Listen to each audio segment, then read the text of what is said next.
mercredi au jeudi à 2h30. Écoutez VALIS en compagnie de Wild Bill, El Topo et les apôtres de l'église de VALIS. Informations, nouvelles internationaux, propagande et divertissement pour votre santé mentale et spirituelle. Les portes de l'église sont toujours ouvertes. Je sors comme un zombie! Si l'auditeur n'entendait pas musicalement, Oufouette, où est-ce qu'il est? Est-ce que... la possibilité de substituer un terme à l'autre, équivalent du premier sous un aspect, est différent sous un autre.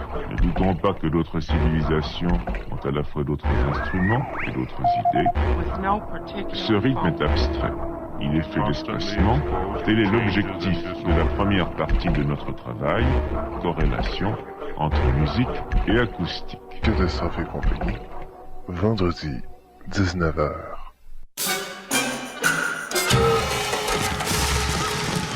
Les lundis de 20h30 à 22h, Régent Bocage vous invite à suivre l'actualité des musiques contemporaines et électroacoustiques à l'émission Anémique Cinéma. Anémique Cinéma, les lundis, 20h30.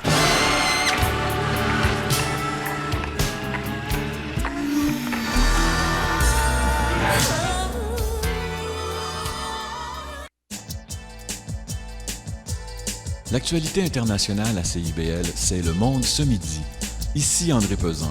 Au programme, l'information alternative, pas la rumeur des discours officiels. Les nouveaux médias mettent au service des luttes des peuples dans le monde. La contestation source d'initiative, pas le consensus. L'émancipation et l'autonomie comme priorité. Penser globalement, agir localement. Écoutez Le Monde ce midi, dimanche midi à CIBL.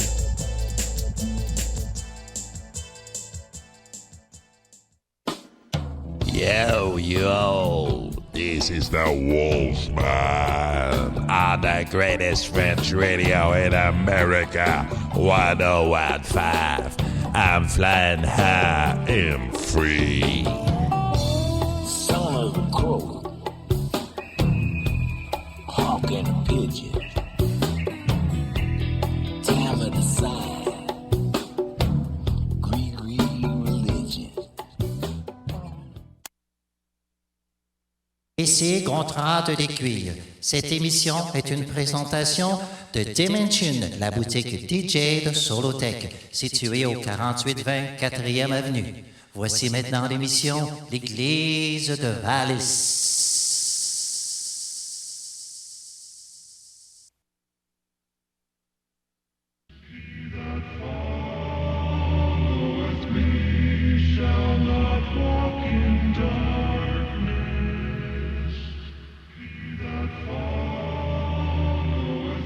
Cet épisode de VALIS vous est présenté à Montréal par CIBL 101,5 FM et autour de notre planète à www.cibl.cam.org. Veuillez s'il vous plaît envoyer vos dons déductibles d'impôts ainsi que vos demandes spirituelles à l'Église de VALIS. Attention, CIBL 101,5 FM 1691 Boulevard P9 à Montréal, Québec, H1V 273. This episode of VALIS is brought to you in Montreal by CIBL 101.5 and all around the world at www.cibl.cam.org. Please send all tax-deductible donations as well as your prayer requests to the Church of VALIS, care of CIBL 101.5 FM, 1691 P9 Boulevard, Montreal, Quebec, H1V 2C3. Thank you.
Child porn growing, report says. Gang crime spreading into smaller cities, Ottawa being one of them. Demand for child pornography on the internet is as big in Canada as it is in the US and other sick fucking countries. And the problem is growing, the Criminal Intelligence Service of Canada says. While they're watching this shit on their computers at RCMP headquarters, then taking turns and going into the back room to whack off.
the moon. I want to rock it to the moon. I want to rock it to the moon.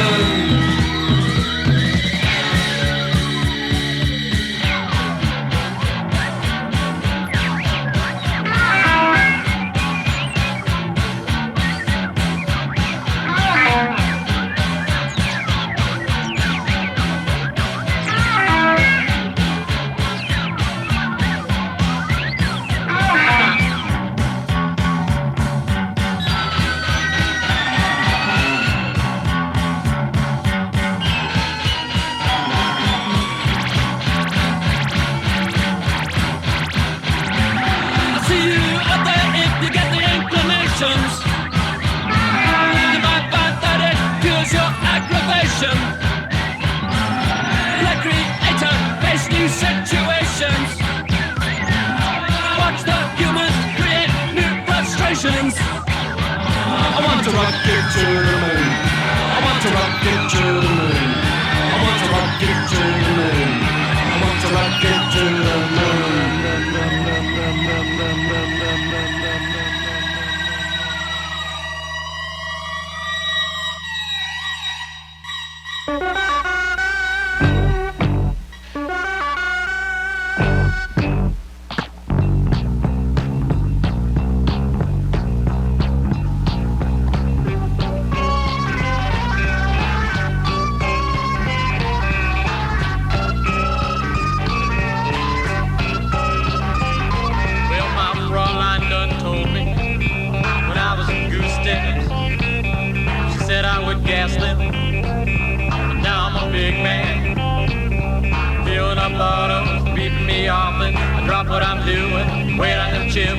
Some choose the big one, and others the small. It's a small, small world. Now here's them autos call.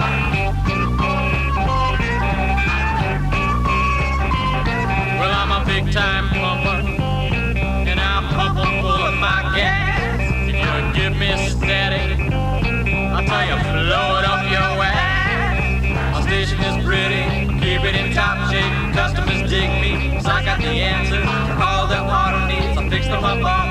Really the tensions, 'cause no one wants an auto. Threatens to lose it, the autos come crawling into my station. They beeping me always, stop what I'm doing. Greet them with smiles, I call Bill up. They yell back $1, I wipe all the dead balls, dirt off the windshield, run at my big hose, up to the gas tanks. The gas homes as it enters, fills up the empty tanks.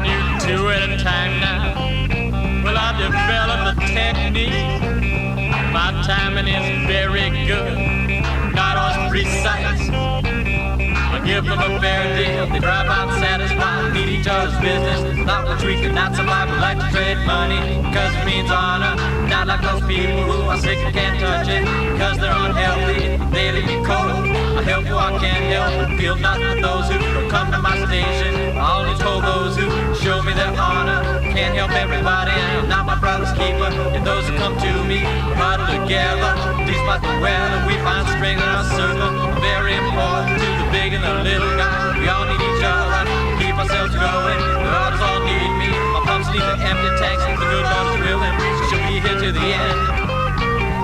Pump in, pump in, pumping each other, pumping each other, pumping each other, pumping each other, pumping each other, pumping each other, pumping. This is the American Forces Vietnam Network.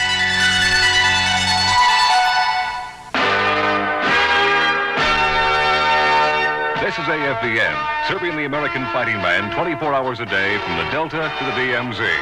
With transmitters in Quang Tri, Da Nang, Quy Nhon, Pleiku, and Nha Trang.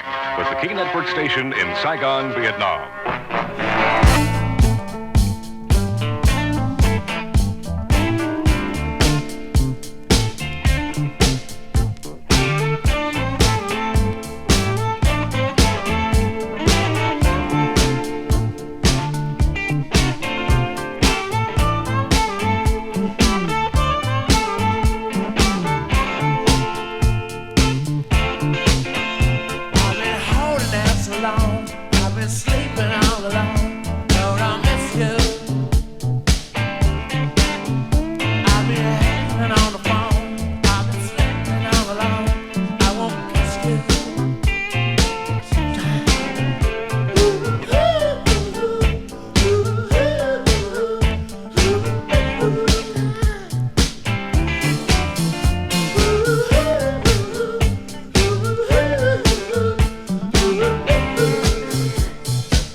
Pour communiquer avec l'Église de VALIS ou pour envoyer vos dons par chèque ou mandat poste, faites le www.cibl.cam.org ou par la poste CIBL aux soins de l'Église de VALIS, 1691 boulevard Pineuf, Montréal, Québec, H1V 2C3. Merci.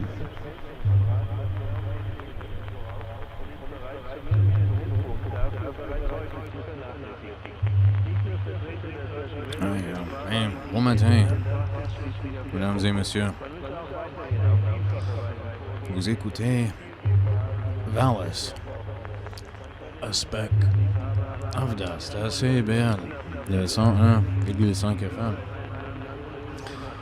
Alors, mesdames et messieurs, nous avons une émission parfaitement extraordinaire pour débuter la nouvelle saison. The new season, in fact. Season of the Witch. Or soon anyway. On pense à Halloween, bien sûr. Ce soir ou ce matin, actually, on va continuer notre enquête avec notre cher ami Marc Huber, qui nous ont envoyé encore une autre cassette. Merci beaucoup. Et pour tous ceux qui aimeraient contacter PH7, vous pouvez toujours lui contacter en appelant le 450-681-1022. That's the number, all right. 450-681-1022.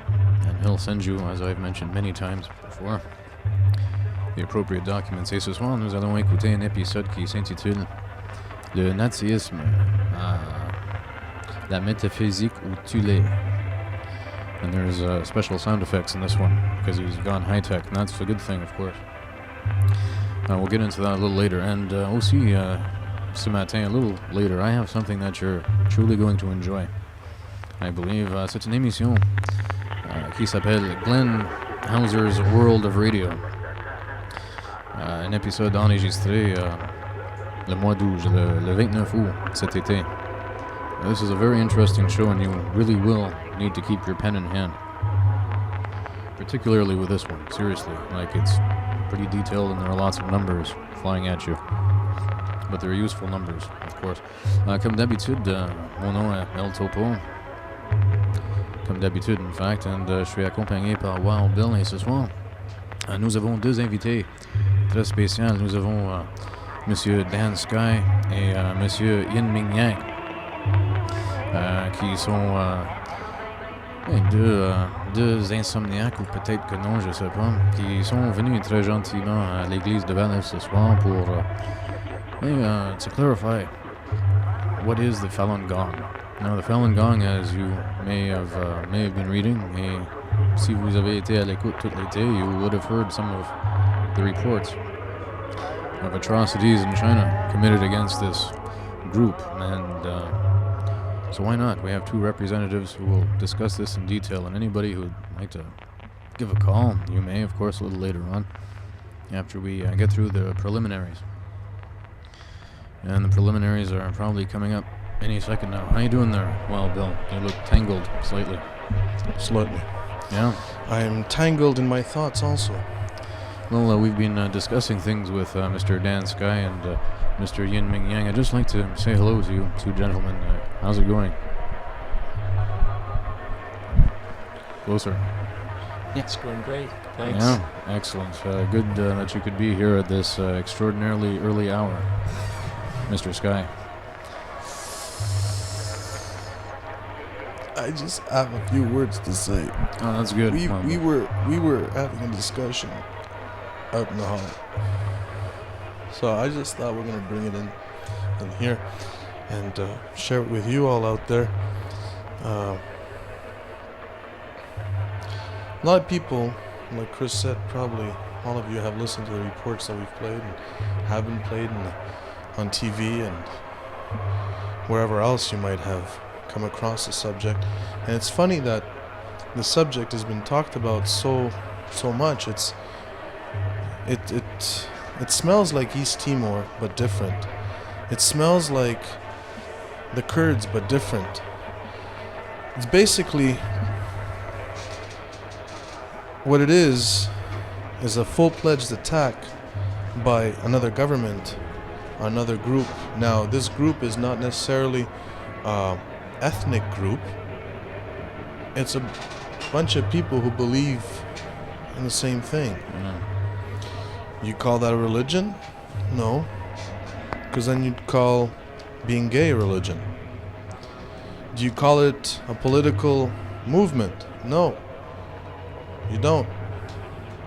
Because then, being gay would be a political movement.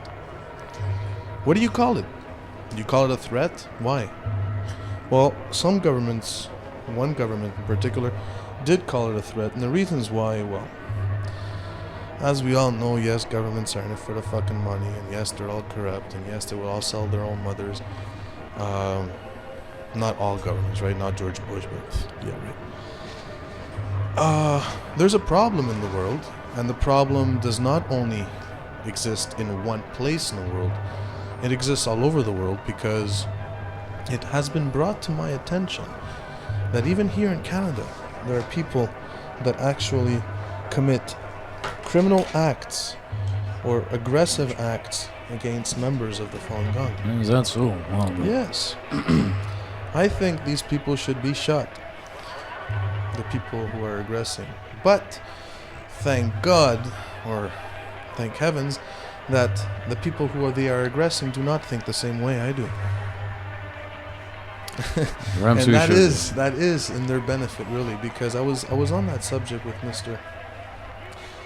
Yin Min Yang, and I was asking the question of why not fight fire with fire, and I'm not going to answer for him, actually. I'd like you to answer this question right away, because it's probably a question that is in everybody's mind. Yes, this is a part of the practice in Falun Gong. We follow a principle called truthfulness, compassion, and forbearance. And this is a standard that is beyond the ordinary standard, like when I'm offended, I'll fight back. For sure, there's nothing wrong with fighting back, but for practitioners of Falun Gong, their aim is not just live as a ordinary society, in an ordinary society, like fighting back and forth. They are pursuing something more higher, like the compassion. Because we know that there's a principle in the universe that no loss, no gain. When I hurt somebody, one day I'll get hurt. Goes around, comes around, like we stated by Mr. Sky. Yeah, but what if there's lives in danger here?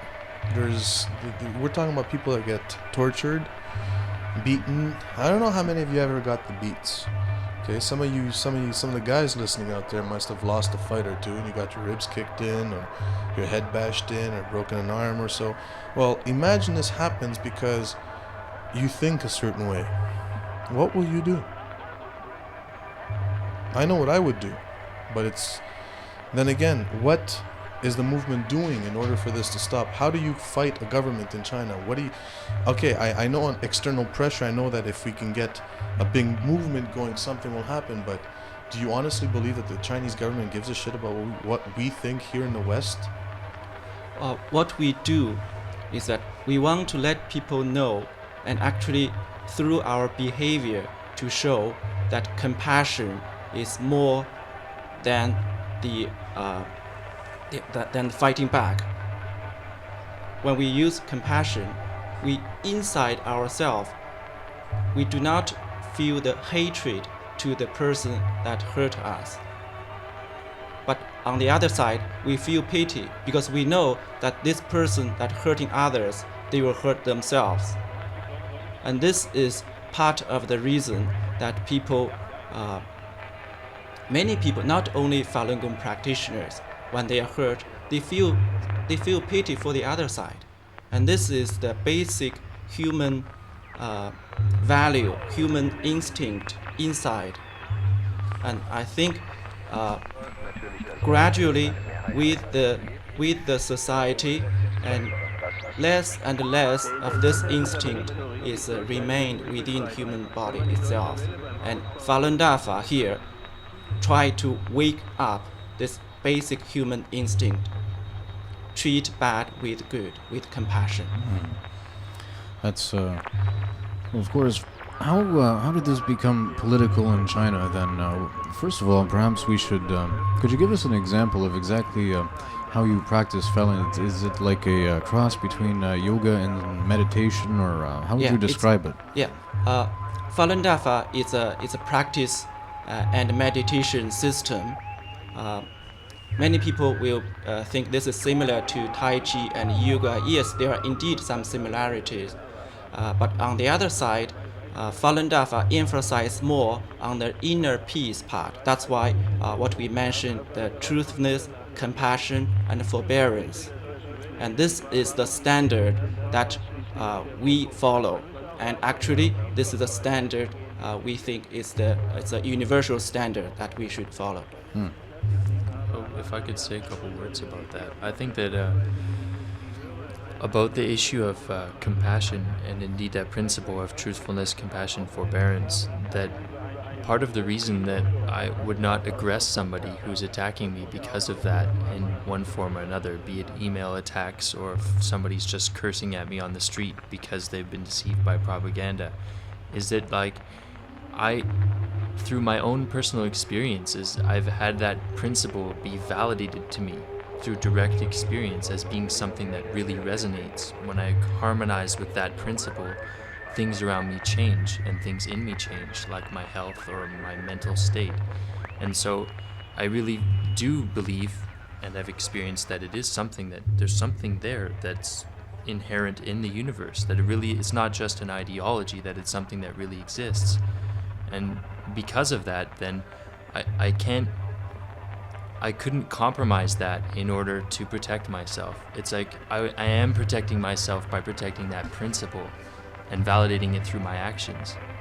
So if someone would attack me, would feel this compassion for them, not just because, okay, they're harming themselves, but because if they're attacking that principle, and that principle is something that's inherent to the universe, that perhaps they're doing something that is like really, really bad to themselves. And it's, and I hope that they wouldn't. So I do my best to try to let people know what's really the story of Falun Dafa, what's it all about. No, of course we've been sent many reports from the Falun Dafa, and I'd just like to read an excerpt from this one. It was sent to us this summer. This is from the Falun Dafa Information Center. Sources say that over 10 male practitioners of Falun Gong were beaten to death at Shanglinzi labor camp in northeast China. Reporters who have made calls to the labor camp have said personnel at the camp typically hang up the phone when asked about these deaths. One reporter, however, was able to establish a conversation and reported that when he asked about these deaths, the labor camp staff members refused to give any details, stating, quote, "For this, you need to check with the supervisor, blah, blah, blah, etc." Now, according to this report, well, there are other ones where they're tortured, actually. This one is just an outright killing.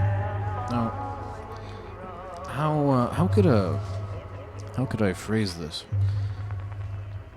A sort of yoga and meditative type of state. How can that possibly be a danger to Chinese? Why does the Chinese government want to crush you like this? Actually, at the beginning, when Falun Dafa went to public in 1992, and it immediately get public attention, and many people practice, and from the government to the general public, every people say Falun Dafa is good.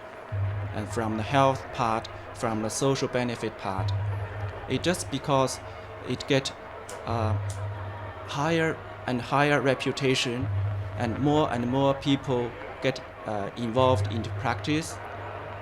And but on the other side, inside the government, and there are a lot of corruptions.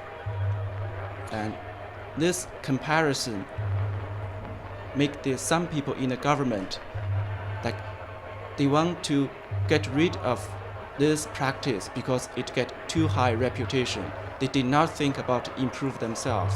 and that's came the persecution. At one point, actually, we were playing a report from China Radio International, and we'll be playing some this evening too, a little later on.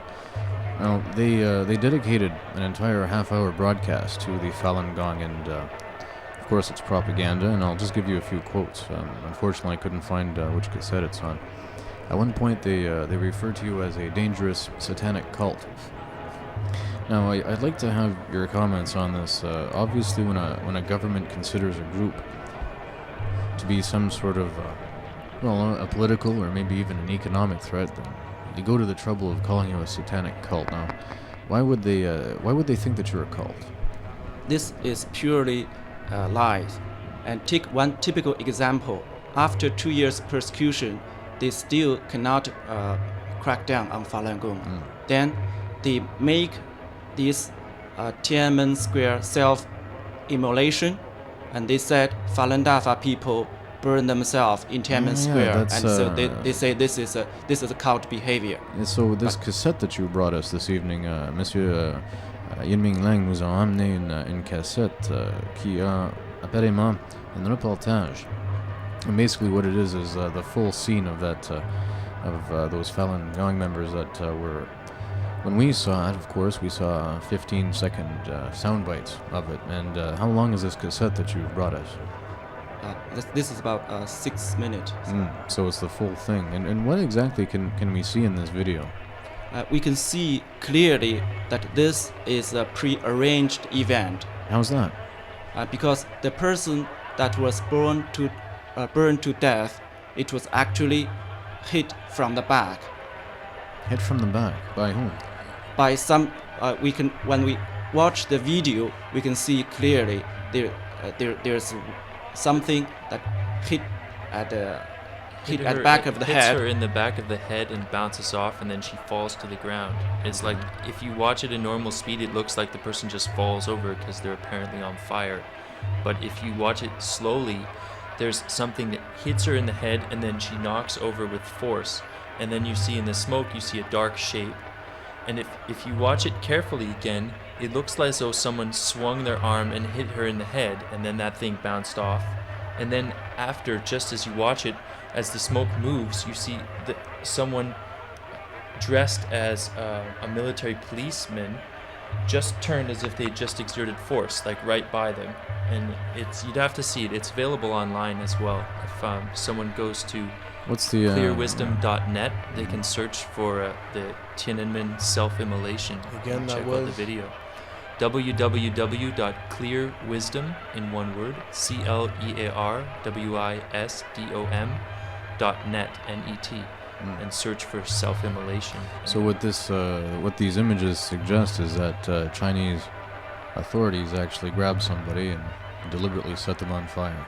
And on the other, there's another scene in the video shows clearly that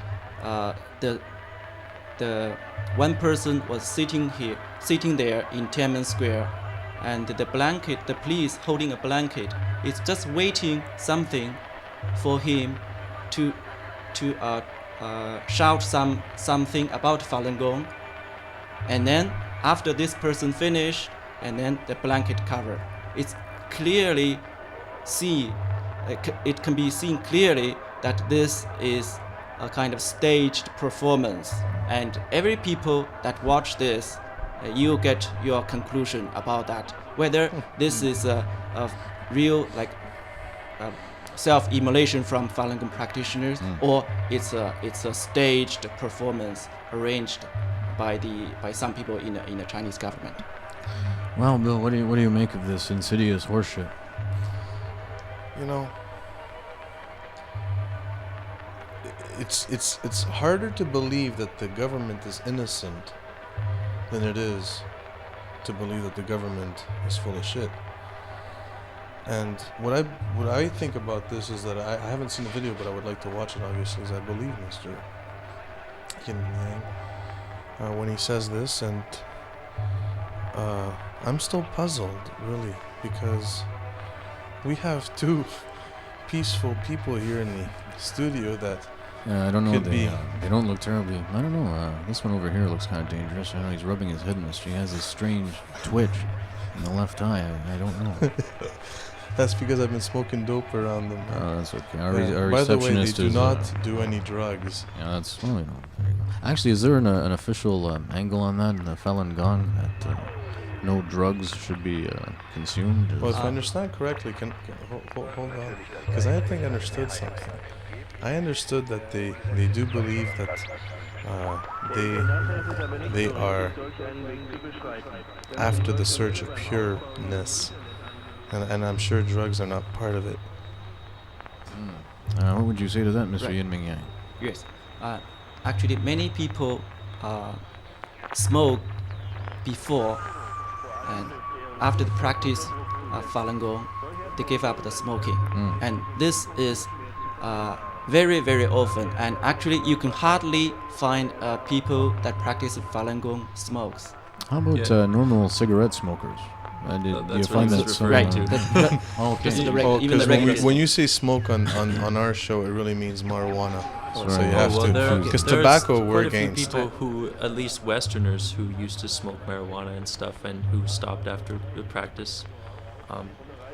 For myself, I used to smoke and drink and do sorts of things like this. I actually stopped before I started practicing Falun Gong. I had some experiences where I just realized that these things were holding me back and not allowing me to go forwards. Have you ever tried LSD? Yes. Okay. The reason I'm asking this is because when Mr. Yin Ming Yang was telling me about how to get to that place where you try to get, which is the ultimate level of concentration, or because I can achieve that on LSD, but it only lasts for a couple of hours. That's the thing, is that those chemicals, they seem to unlock some part of your consciousness, but then it goes away. And my experience with those in the past had been exactly that there was something there, some plane of consciousness that you could attain, but that it was fleeting and full of a lot of noise, and it was not, and there were of course a lot of negative side effects from those things. At one point I realized that I no longer wanted to try to achieve this state of consciousness through some external means, and I really wanted to find something. I knew that this was something, unlocking something innate inside myself that I should seek in another way, and so I started a sort of spiritual search or something. Led me into different practices and different types of philosophies and religions I looked at, and finally I ended up starting to practice Falun Gong at Concordia University, and I found that the state of mind that I've been able to achieve deeper and deeper has been understanding a lot of those kind of things and having like a fundamental change in consciousness that is solely based on my own self. It's not, there's nothing external to it, and that for me has been quite rewarding. Do you find well, now you guys have the Hells Angels after you also. What's that? Can you imagine all them heroin users stop using heroin and achieve that blissfulness they achieve on heroin? You know, maybe you were right after all with the economic angle. Well, look, economics. Non, tantôt dans le corridor, on discutait pourquoi le gouvernement chinois était tellement, how could you say it properly in either official language? Well, oppressive, wanting to crush the Falun Gong in the most brutal way possible. And of course, if you're out meditating and doing yogic type exercises to achieve this, you're not watching television, you're not watching a movie, you're not listening to the radio and keeping your hands on it, by the way. You're not being inundated with advertising, with the urge to buy and consume, therefore be a participant in the economy. Now, China, right now, has made a large deal with Canada. It's mostly telecommunications. I guess it's cell phones mostly and that sort of thing. Now, this is a gigantic deal. The Chinese have to buy. They have to have a strong economy. You do endanger them, and I think I realize why. Because you're not absorbing all of the, not only the official government propaganda about how to behave, But also, you're not absorbing any of the advertising anymore. You're no longer given that urge to Go buy. to hospitals, Actually, buy yeah. drugs. In China, the poor region, there are a large area of the country that are very, very poor. They need help. Actually, if you watch the news recently, you can see that the students have entered the university, but they do not have money to pay the tuition. And this is very, very popular in China. And right now, you can see many regions in China. There are a lot of people are unsatisfied with what is happening because the corruption, because the poor situation. This is a large-scale market. You can work on. When we talk about the economy and practice, and economy is to serve people, and without serving people, economy itself doesn't mean anything. When people can satisfy themselves with a simple life, and then that's good. And economy was aimed to reach that point, to let people satisfied. On the note of economy, I saw something interesting in a magazine called U.S. News something. I think it's U.S. News and World Report. It was an article about AIDS epidemic that is sweeping China right now because of mainly a lot of it started with blood donations. And it was interesting because I saw a quote about Falun Gong in that article, which was from a gentleman called Rudder from Doctors Without Borders, who said that this is a paraphrasing of his quote. It is an issue of political will. If the government were willing to expend as much to fight this as they're expending on fighting Falun Gong, this could be beaten very quickly. And that just, it showed me from another third-party source about the incredible amount of resources that are being deployed to combat something that is, it's at least harmless and at best something quite good. I mean, it's nuts. I mean, some of the argument that I hear about why it's good to crack down on Falun Gong is like, oh well, we have 1.5 billion people to feed. You know, that just doesn't compute to me. If you have so many people to feed and there are people dying of hunger every day, why mobilize all the army, the police and spies and the media and spend all this huge amount of money overseas too to slander Falun Gong and print all these ridiculous defamatory books and stuff when you could just, you know. What are the methods used by the government? Within China, they know that Falun Gong people are very peaceful. When they feel that they are doing the righteous way, they will not give up. Now, the way that they are doing right now is to hold your family members as hostage, hold your people in your working unit as hostage. If you do not give up your practice, the entire working unit will be punished. And this is what whether they are they're doing. members or not. No, they are not. They are not practitioners. Okay.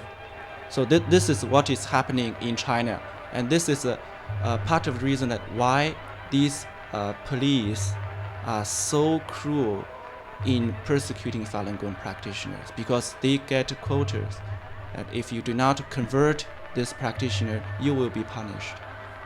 And this is what is happening in China, and especially from the order is that you can use whatever method to convert a Falun Gong practitioner. If they die, they can be considered natural death or suicide, and that's what they are doing right now. And many people are persecuted to death, but they say these people like made suicide. It's beyond the police though. It's also like local government officials and regional government officials are also under enormous pressure from the top guy himself, Jiang Zemin, in order to pressure those below them, to pressure everybody. There's a lot of pressure, I guess. You were telling me that there was even members of the government that were practicing. Yes. And what happened to these members? Would they have no clout? They have no power whatsoever? How high? What was the highest member in the government that was practicing, and what happened to them? I do not have detailed information about to how high, but I know that in the government, in the top government, there were people practicing Falun Gong. Okay. And because people consider Falun Gong as a kind of organization, and actually it's a type of life, the way of life, and you feel this is good, and then you practice. It's like every day in the morning you want to stretch your arm, and then you stretch it, you feel comfortable, and then but Falun Gong it has a system to do this, like get yourself, improve yourself. That's why people get intention to consider this as an organization, but actually it's a way of life, and anybody can participate, can practice. Now, this way of life is interesting to me now. Apparently, this was only brought to light, the Falun Gong, in what was it, 1991 or 92 or 92? Yeah, 1992. And it was brought to the attention of the world by Mr. Li Hongzi, or Zhu, I believe it's pronounced Li Hongzhu. Mr. Li Hongzhi. Yes. Could you tell us a little about how he brought it to the public's attention, and what was the source for this? Yeah. At the beginning, when he brought this practice system into public, he attended a few health expos there. Over there, he healed many people over there, and that's part of the reason this Falun Gong practice went public.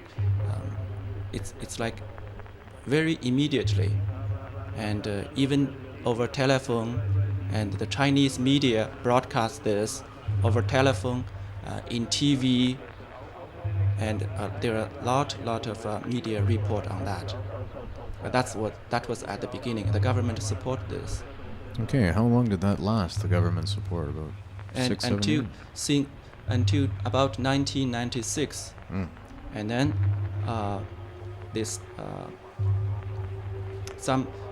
some people in the government tried to find. They decided inside they want to crack down on Falun Gong because they feel that Falun Gong get very big. Did they try to arrest or apprehend Mr. Li Hongzhi? At that moment, not yet. But they are trying to find excuse to crack down on Falun Gong. They send many people to investigate Falun Gong, trying to find a way to crack down. But all the results sent back is very, very good. And even the people that came to investigate, when they realized how good this is, and they came to practice, and their family came to practice. And that's maybe part of the reason, like the top guy feels very jealous. So basically, he's got competition now. He felt that this is a competition because this is not only good to Falun Gong practitioners, it's good to the society. Yeah, that's a very good point. Because well, that's the way how I see it gets high reputation. Well, the way I see it is that the people are who decide what's good for them. The masses are the masses control, and I think that in China it has been a dictatorship for a long time. And if the people choose that it's time to change, and they do this peacefully, and if there's something that it is good, if a soldier starts practicing, if you have to ask the questions, if cops start practicing, at one point it could change the whole way of everybody's life. But it's not an intention. It's it's a multiplication of many people's modifying themselves. It's I think that's part of, I mean, in the end of the book, Zhuan Falun, Li Hongzhi writes about just that. If everybody starts to seek, I'm just paraphrasing, if everyone starts to look inwards and considers how to conduct themselves well, perhaps in the future there will not be any need for policemen. It's like, but the way it stands is, as far as I understand, the practice is just like, I don't take interest in directly getting involved in politics. It's like the conditions of the social system will gradually change, but it's like I just try to be a good person in my immediate environment and do my job well and take care of my family and do what I need to do. And in China, this was also the case. But the problem, I guess, came down to it is, well, why are these people all doing such a good job at work and stuff? I mean, that's obviously going to be a good thing, but from the perspective of somebody who wants their own ideology validated, or maybe not even, I mean, if it is something about the masses, then that's what China's ideology politically is supposed to be about. I mean, one typical words from one of the leaders in China is that Falun Gong is winning people's heart, and that's exactly the reason that they came to persecute Falun Gong. Now, of course, you said there was was it a text that you said, or was it a way of teaching that he brought forth? It was how would you mention it? Master and disciple, or something along those lines. Is there a text actually that he followed, or was it just? Here in Canada, what we learn is there is a 9-day video class that is organized by volunteer Falun Gong practitioners. It's the original teaching from Mr. Li Hongzhi during the period of 1993 and 1994. And there is a book that record these video lectures.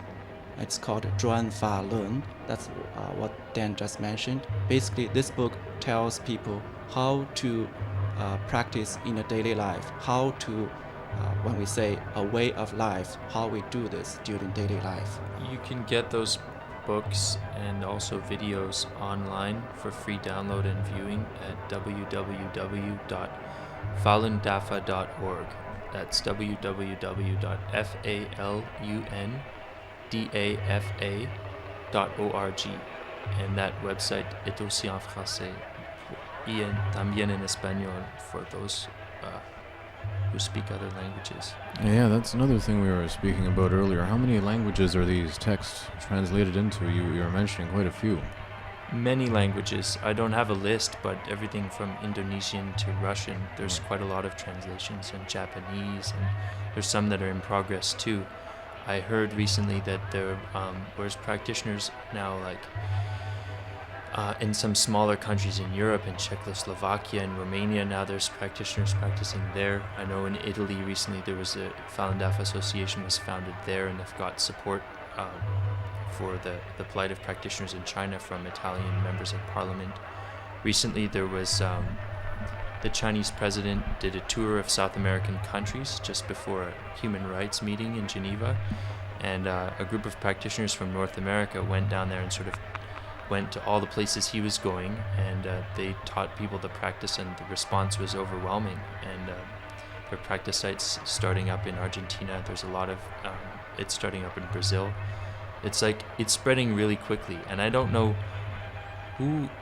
where this comes from, but somebody's been saying that it's the fastest growing spiritual movement in the world right now, and I wouldn't doubt that. It just might not be so apparent yet, but it's... Is it a movement?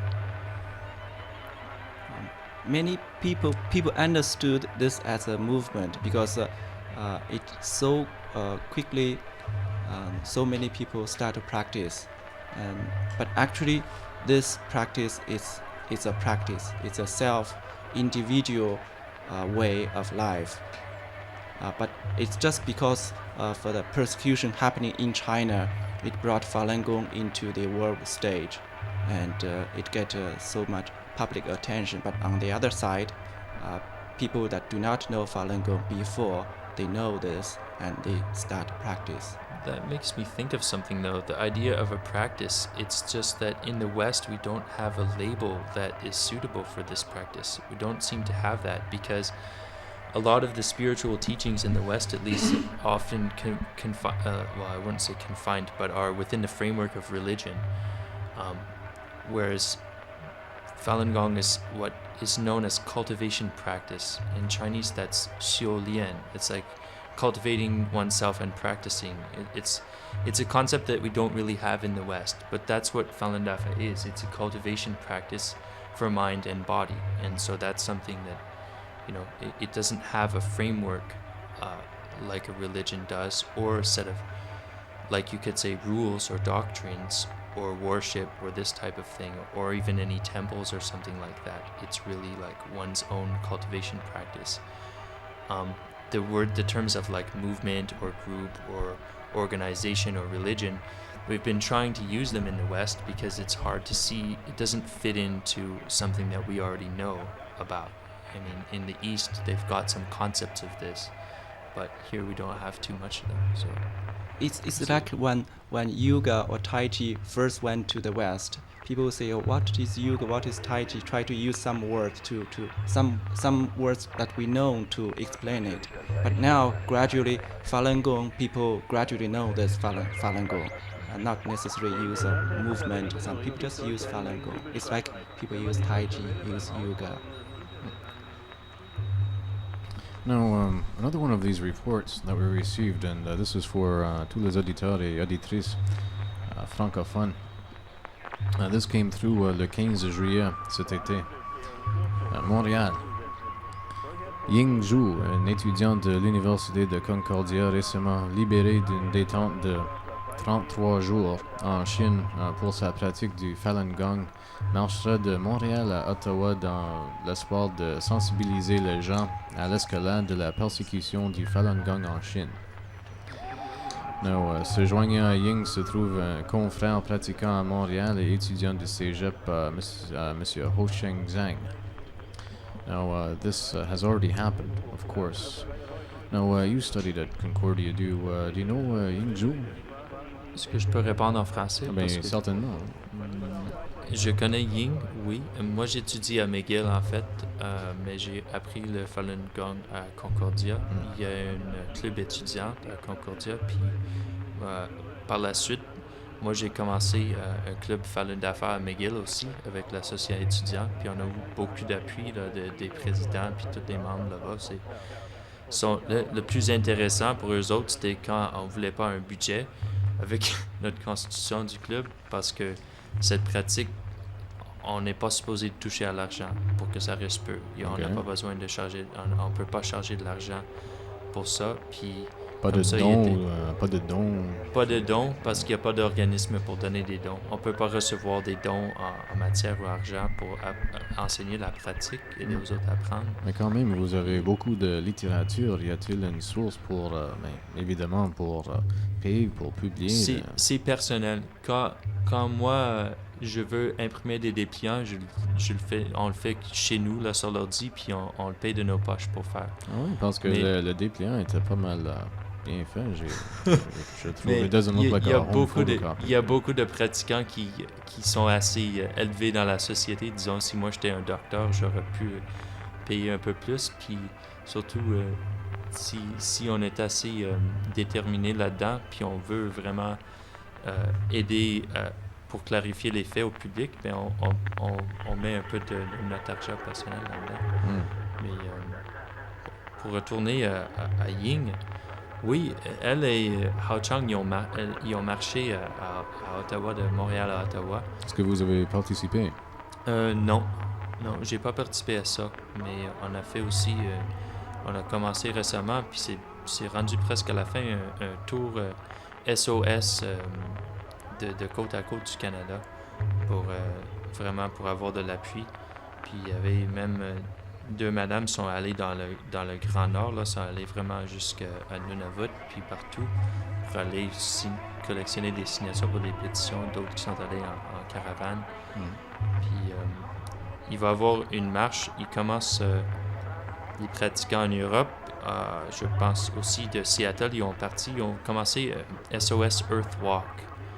And with that, I think they're going to aim to try to walk all over the world, basically bringing awareness. I don't know how many countries will get involved, but we're just trying different means to get the message out.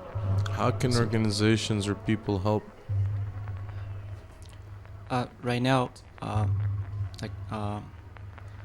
people can write directly to the Chinese embassy, and people can write to our Prime Minister to let our government to represent our citizen to send this voice to China, stop the persecution. And there are different petition letters that I have seen from Amnesty International, from people that are practicing Falun Gong, that these people are working out in the street. They collect signatures, and if you meet them, if you like to sign your help. Also, one really big way is to pass this information on.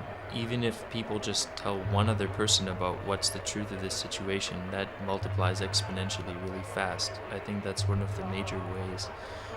If you have a website, you could host a small banner on it off of the site faluninfo.net. That's faluninfo.net. That's more of a news information website based in New York City. And they also have an online petition in several languages on that site that you can sign, an international petition. And I think there's also some groups that have been formed in the US and one in Toronto.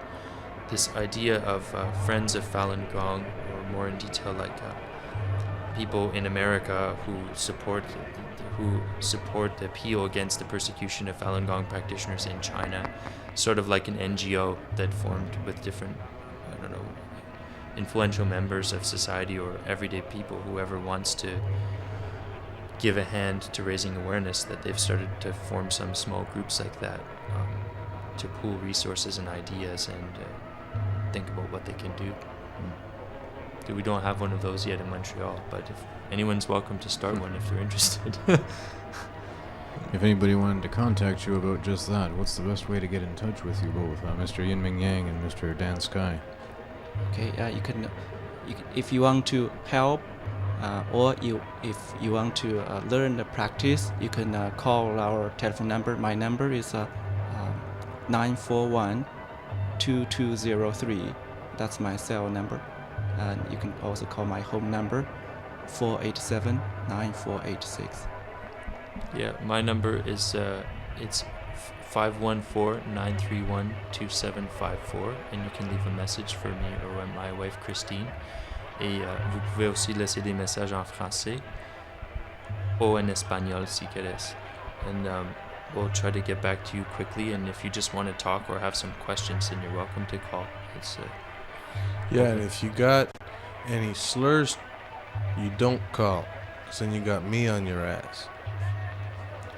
Yeah, there you go. That's always a good thing. And the website again? There's a bunch. I'll give you one more in French now. C'est www.falunquebec.net. C'est FALUNQUEBEC.net. So there's also falundafa.org, FALUNDAFA.org. We've got another one in Canada, faluncanada.net, FALUNCANADA.net. We've got several. There's also one about the SOS appeal that someone else started, that is www.sos-stopkilling in one word .net, and that's one about the SOS appeal that we've launched recently around the world. And there are also quite a few practice sites here in Montreal, and actually whenever you meet a people that has Falun Gong banners, or doing Falun Gong practice, you can ask him to help you. He'll be very happy to help you, to show you the exercise movement and in any way, because all these are volunteers. They are there to help. How could we, if somebody would like some literature, for instance, the text by Mr. Li Hongzi, how could they go about getting that? In the bookstore, you can order this book, but on the other side, if you have internet access, you can download the book free of charge, because this is not for business. It's purely a way to share something good to people. Most of the libraries, la plupart des bibliothèques ont les livres. Here in Montreal, we've donated books to most of the libraries, so you can go take a look.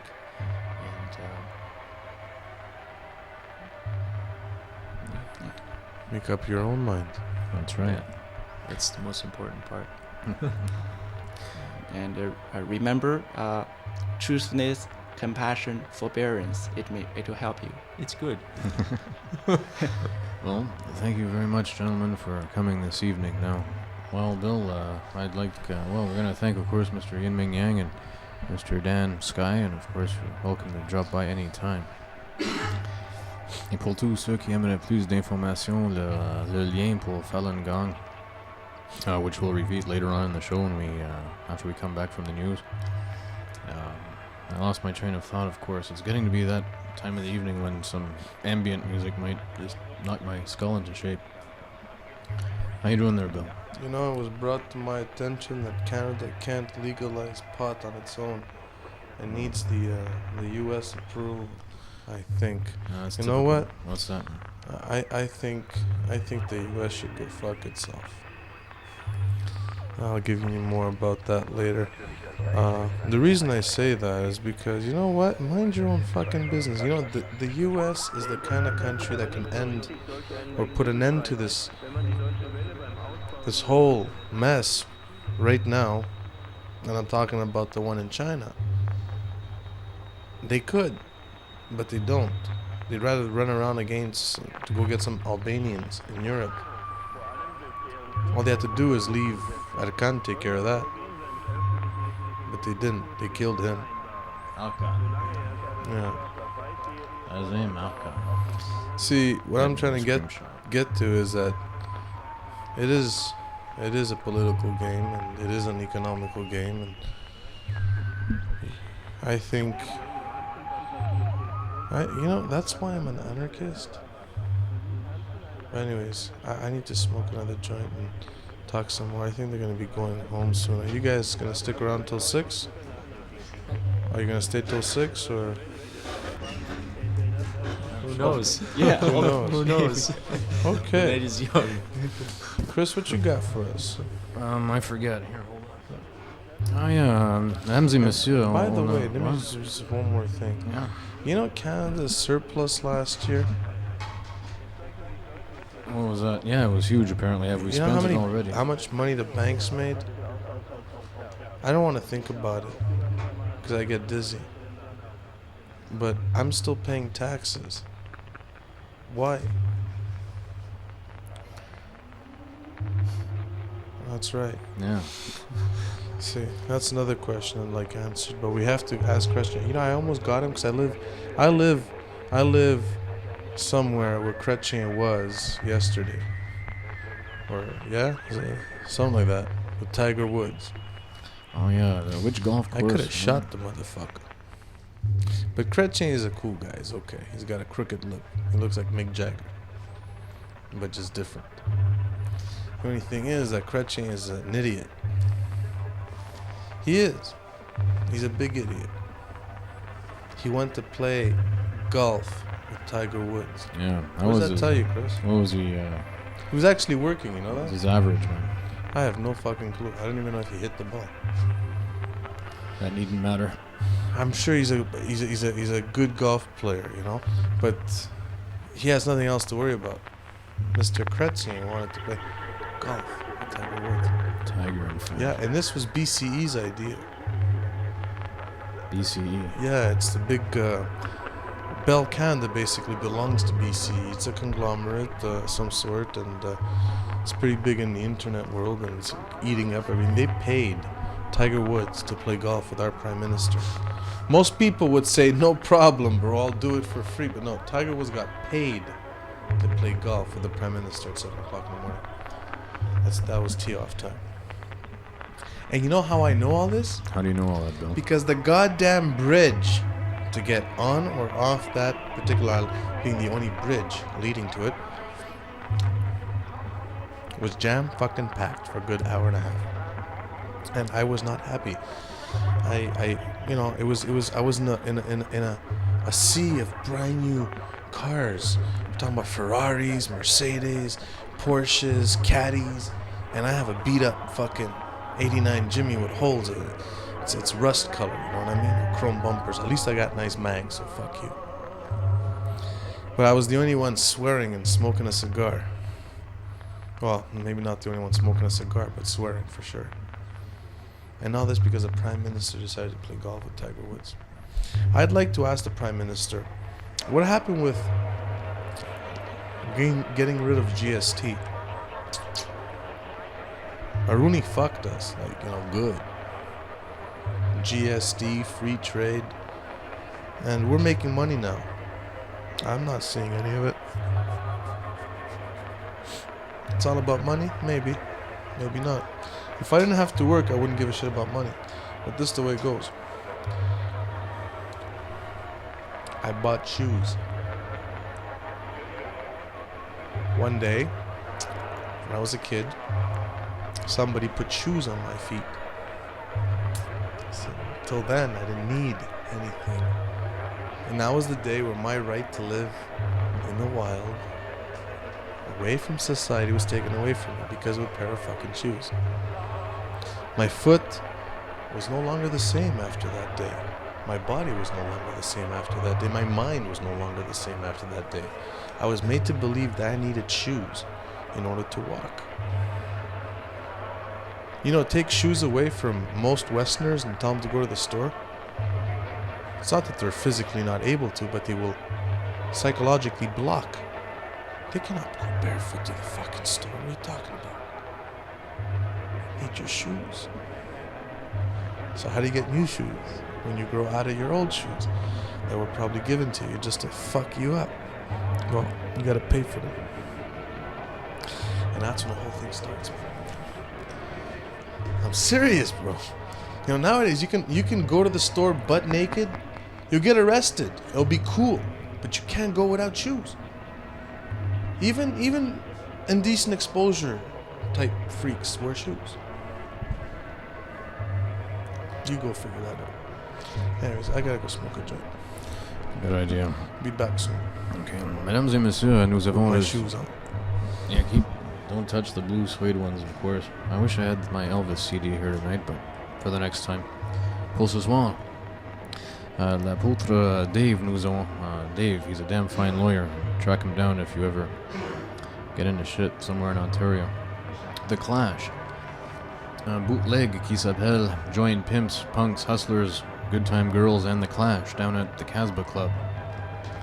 Recorded in Brixton, London, July 17th, 1982. And of course, we'll have the news from China. Mesdames et messieurs, vous êtes toujours à l'écoute de VALIS. A speck of dust at CIBL, the 101,5 FM. What did you say there, man? Wait, hold on. Chrétien. Yeah. Jean Chrétien, I was just informed, plays 76. Whatever the fuck that means. Actually, that's good golf, I think. I was informed, so I'm not just quoting. Later. My shoot. 76. And why not?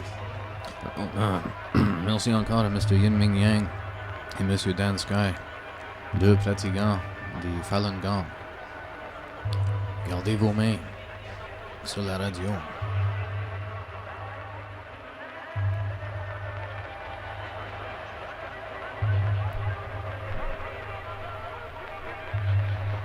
Pour communiquer avec l'Église de VALIS ou pour envoyer vos dons par chèque ou mandat poste, faites le www.cibl.cam.org ou par la poste CIBL aux soins de l'église de VALIS, 1691 boulevard P9, Montréal, Québec, H1V 2C3.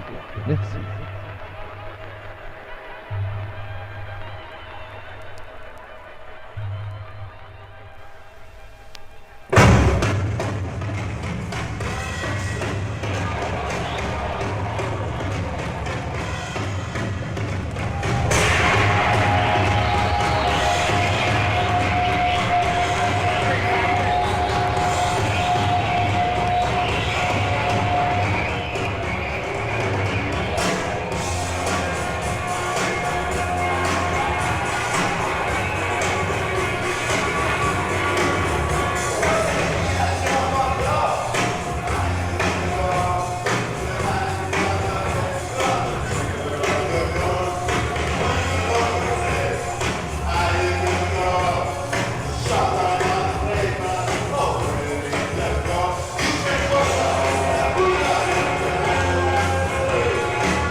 want you to relax, lie back in your seats, just nod off. 1, 2, 1, 2, 3, 4.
Pour communiquer avec l'Église de VALIS ou pour envoyer vos dons par chèque ou mandat poste, faites le www.cibl.cam.org ou par la poste CIBL aux soins de l'Église de VALIS, 1691 boulevard P9, Montréal, Québec, H1V2C3.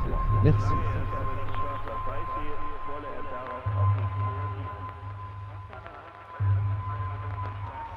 Bon matin, mesdames et messieurs, vous êtes toujours à l'écoute de VALIS. Aspect of Dust à CIBL, le 101,5 FM. On vient d'entendre The Clash, a bootleg. And a damn fine bootleg it is in don de l'apôtre Dave, in fact, en Ontario, a damn fine wear and damn fine donation. Join Pimps, Punks, Hustlers, Good Time Girls and The Clash down at the Casbah Club. Et nous allons poursuivre a little bit and that a little bit later. It's been a long, weird summer. And, well, Bill and I have been collecting many documents over the course of this long, strange summer. Now, you may have noticed several goings-ons in metro stations. A little bit like the Om cult in Japan with the sarin gas attack in the Tokyo metro station. Except this time with the normal police. What's the name of that shit that they use at the canister? Canister. What's it called? It's a gas canister. I don't know. It's gas lacrimogène or some shit like that. Yeah. All I know is that Canada can't legalize pot on its own. Why is that? Says. It's Nolan. I don't know. Pierre Claude Nolan, the progressive conservative senator, who is leading parliamentary efforts to lift the legal ban on marijuana and other street drugs, admitted yesterday that Canada cannot act on its own. Quote, "The American retaliation measures would be enormous," unquote. Nolan told this to reporters, referring to American zero-tolerance policies that Canada accepts as part of the international fight against drugs. But he hopes the drugs debate in Canada will help change American attitude. Hoping is a good word. Canada will lead the Americans to reflect, he predicted. It's a good thing that Canada is reflecting seriously on what we should do, but to move to change our laws without the Americans doing the same, that would be impossible. Oh, no, yeah. it's not impossible, Who you said- damn idiot. Who said this again? It's the guy who's actually fighting for it to change. He's saying it's impossible unless you change the U.S. first. It's like, you know what? You're bullshit. That's what you are. Because Pierre Claude Nolan, just by saying this, he's just saying, I'm just making sure I get paid for the next couple of years. And I'm not going to do anything. He just told us. He's not, we have to get rid of him. Replace him by a real pot smoker that would not give a shit about what the U.S. thinks. Unless Snoop Doggy Dogg is a fucking president. Slide, slippery. In a speech to the National Association of Professional Police, a group representing police officers or ossifers from across Canada, Nolan said, colossal investments to stop the drug trade in Canada have been ineffective, calling Canada's prohibitionist policies a patent failure and a costly failure. Okay, so I agree with that. Nolan, who was Brian Mulroney's chief Quebec organizer, god damn it, I hate that name. Brian Mulroney. He's still alive? Unfortunately, yeah. He's We're got still paying GST for it. You have a daughter. Or is Yeah, that a joke? he does have a daughter. God damn it. Oh, God. Fucking asshole. Free trade. Nothing. Mulroney did nothing good. Nothing. Nothing. Not one fucking thing.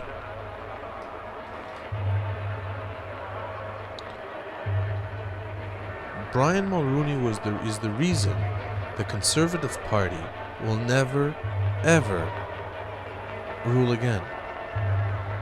Unless Joe Clark starts smoking joints.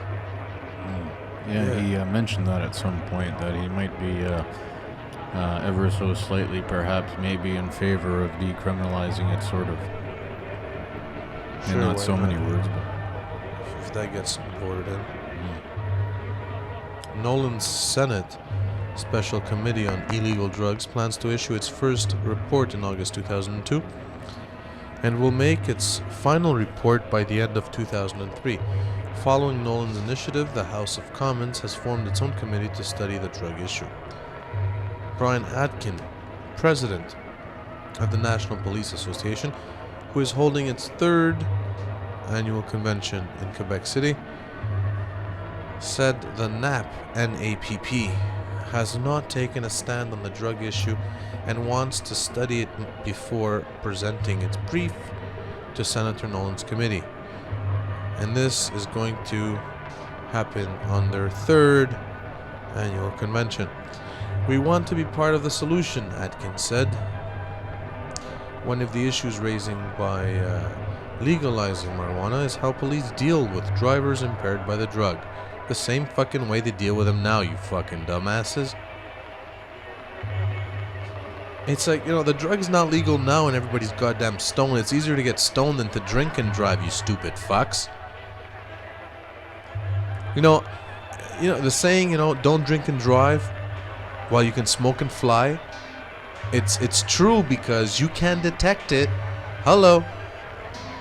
I've been stopped at fucking alco test points smoking a damn fucking joint right before I got to you, damn ass cops.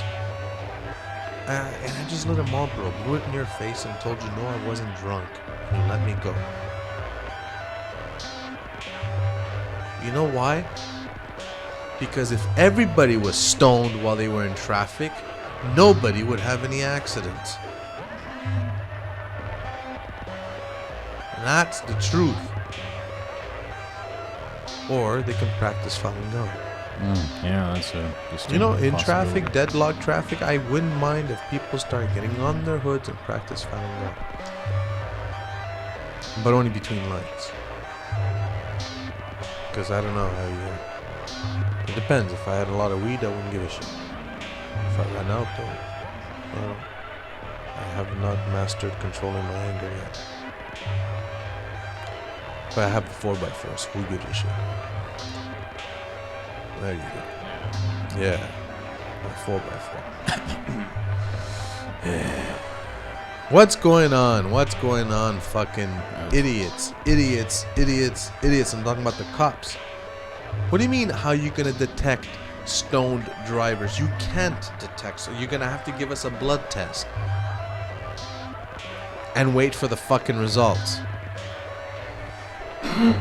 Actually, there's a little way of detecting, but it's not precise. See, when you go give blood, the chick at the nurse there tests your blood to see if you got any disease and whatever. And at the same time, she tests the drug. They refused me. I was about to give blood to them, and they refused me. I should have charged them.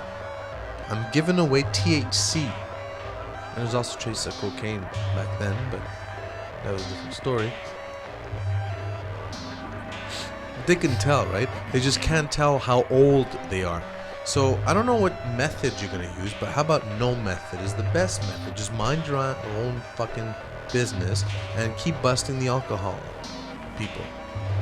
Because see, alcohol, when you're drunk, you're too fucked to drive, but you think you're Superman, so you drive anyways. But when you're stoned and you're too fucked to drive, trust me, you don't drive. Why? Because it just ruins your buzz, so you just don't do it. Okay, it's gonna cost you another fucking 3.5 to achieve this level. You just forget it. You don't give a shit, and you wait till the morning. Because you know you're just stoned. You're not Superman. It's like, I think cops should smoke a joint and see what happens. It's just, hey, it doesn't mean you're slower on the brake or faster on the gas. It just means you play your radio louder, that's all. And you sing along, and you don't give a shit about people looking at you. Because, Snoop Dogg, anyway. Slide, study slide. Or what's your name? Little girl, what's your name? Depends, whatever. When you're high, you're just high. It doesn't mean, again, I say you don't go any faster, you don't go any slower, you don't do anything stupid. Well, yeah, you do things that are stupid, son. That's true. I've gone wrong way on a one way. I've parked at somebody else's house. It happens. But I mean, it's not the end of the world, You don't hit anybody. Except them frogs sometimes. That's cool. Anyways. Well, Bill, of course, the police have been an irritant constant, if you can say that. And what's this thing, this Orwellian society of ours going completely apeshit, this snitch line for smoking or something in Ottawa? What the fuck? I don't want to talk about it. Thank God they didn't give me the goddamn number because I would have probably read it on the air. I would have insisted upon that. Well, Bill. Yeah. Ottawa. The Ottawa Health Department has nothing better to do than set up a snitch line and spend 35,000 of our dollars to tell residents how to report smokers who break the city's anti-smoking bylaw, thus creating how can I say this? A slight increase in usage of public phones. I'm sure that the $35,000 was pumped in to increase the usage of public phones, nothing else.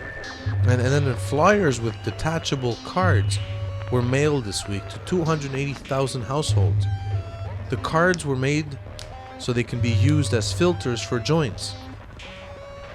But the flyers told people how to snitch on cigarette smokers that smoked indoors. The card urges residents to report smoking in an indoor public place or workplace by calling a telephone number.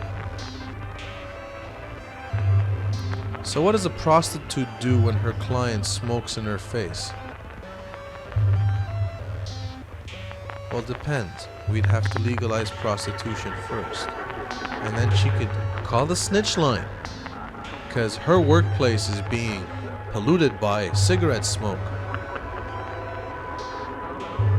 Or better yet,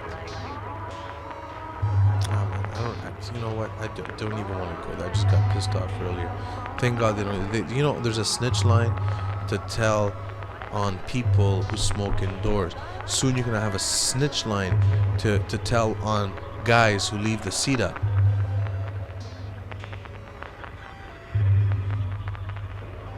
Okay, it's like, I don't get this. I really don't. Snitch line? Ottawa? Well, yes, okay, fine. They want people to get used to the fact that you gotta tell on your neighbors. Quebec was the first to do this with the SQ. What they did was they asked residents to look into their neighbors' yards. They actually asked the population of Quebec to become peeping toms in order to help them out to find weed. Oh yeah, that was 1999 or 2000. It was not too long ago for me. It was just basically, what the fuck? You looking into my yard? You know what? Is it legal to have like a 12-foot fence with barbed wire on the top and full electric, like, running 45,000 volts in it? Like in a residential place? Je suis pas certain, Wild Bill. Okay, well, I'm about to find out. Yeah.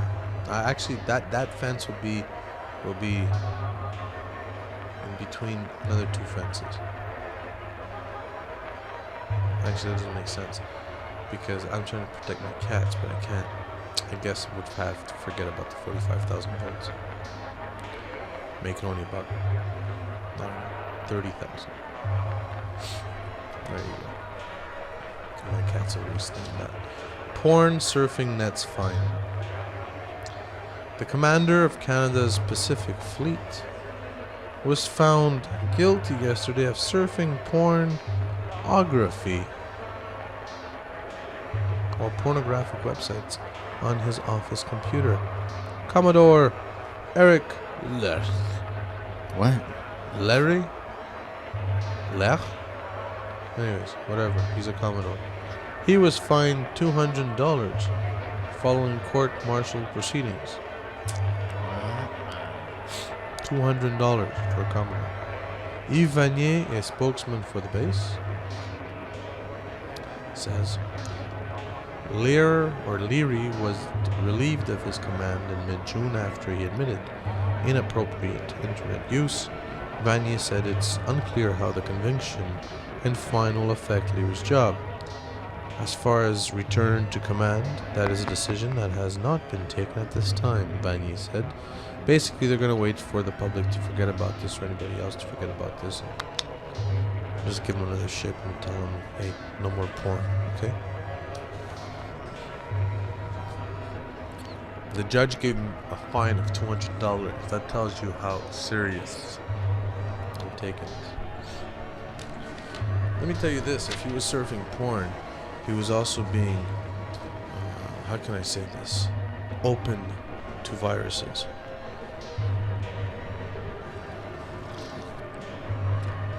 This little article tells me two things. One, that the army really doesn't give a shit about the porn part. Two, that they know nothing about the internet.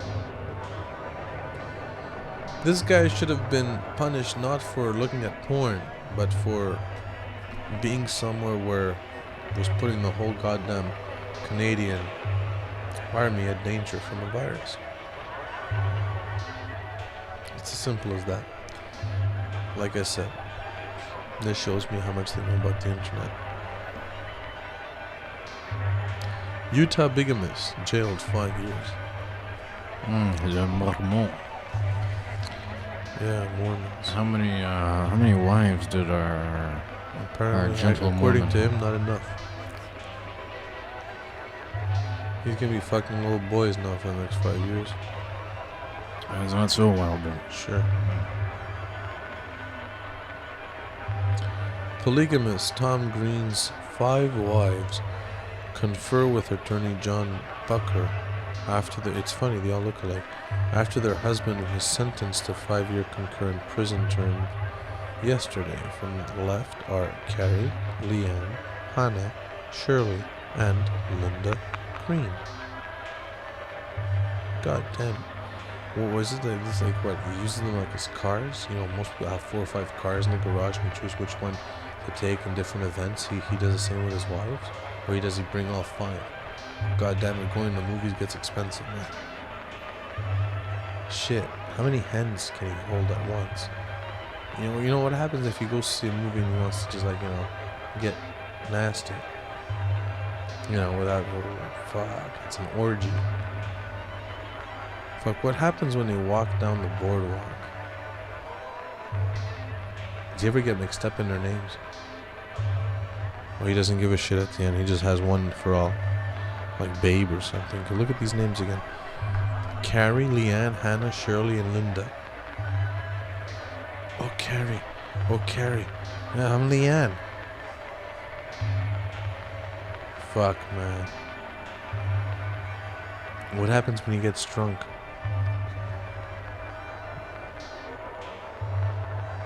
I don't understand, but I do at the same time. It's weird. The Mormons drink, man. I don't know. I don't think they do. They fuck, though. Apparently. Does he have, like... Did he go lesbo? I'm sure we could probably try to entice a good gentle Mormon to come in to explain this. Yeah, that would be fun. Yeah. Yeah. I have a contact. I will attempt for the future to get a Mormon in here. And in fact, I have somebody in mind. He can explain to us that whole chapter about a tribe called the Malakia. The Malakia? Yeah, exactly. That means masturbation. Exactly. Yeah. What do? They pull wax all day? We'll have to ask them that, Wild Bill. The tribe of Malakia. Sure. Yeah, their prophet was called a moron. A moron? Yeah. I'm not kidding, man. This is twisted shit, but we'll get into it in detail. I'm taking things out of context, as you can probably imagine, so I might be giving you a lopsided view. Actually, you know what? I want one of these Mormons to walk in with their 2, 3, or 5 lesbians, wives. I want a live show. You think they would give us a live show? Not into that either. No, but seriously, I don't get it. Like, it's against their religion to give blowjobs or something? You know, a guy like this, a Mormon, will never go broke. It's an easy switch from being a Mormon to being a pimp.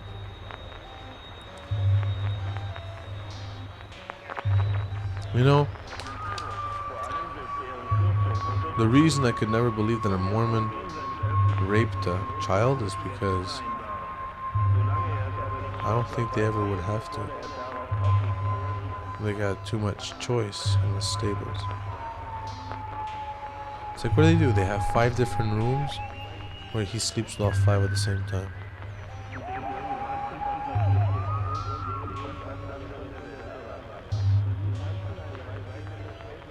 Is it like he if he fucks one, he has to fuck them all, or he just gets to choose one different night? But then he needs 7. Oh, he doesn't fuck on the weekends. Yeah, perhaps on. I wonder if they consider Saturday or Sunday as the official day of rest. Another avenue we'll have to explore. Well, you have to count his lodge meeting. That's correct. The founder of the Church of Mormon was a Mr. Joseph Smith, who was a member of the Freemasons. It was just probably a way for a bunch of sick, or not sick, but a bunch of horny Freemasons to just create a religion, saying that in the States, freedom of religion is your way of life. Your own gene pool as well. When they first began to colonize the United States, it was the whole idea of populating it as quickly as possible. So of course many wives would be needed. Lots of cousins down there in Utah. Everybody's a cousin. It's okay to marry a cousin. Except for the visitors from the Olympic Committee. Yep. That should put in a little variety in the blood pool. Cloning rejected. 88.9% of Canadians oppose the concept poll conducted by, they say it's somewhere here. Anyways, long story short, Canada has no law outlining what scientists are permitted to do with human embryos, but the federal Liberals presented a proposal for a new law to Parliament this year.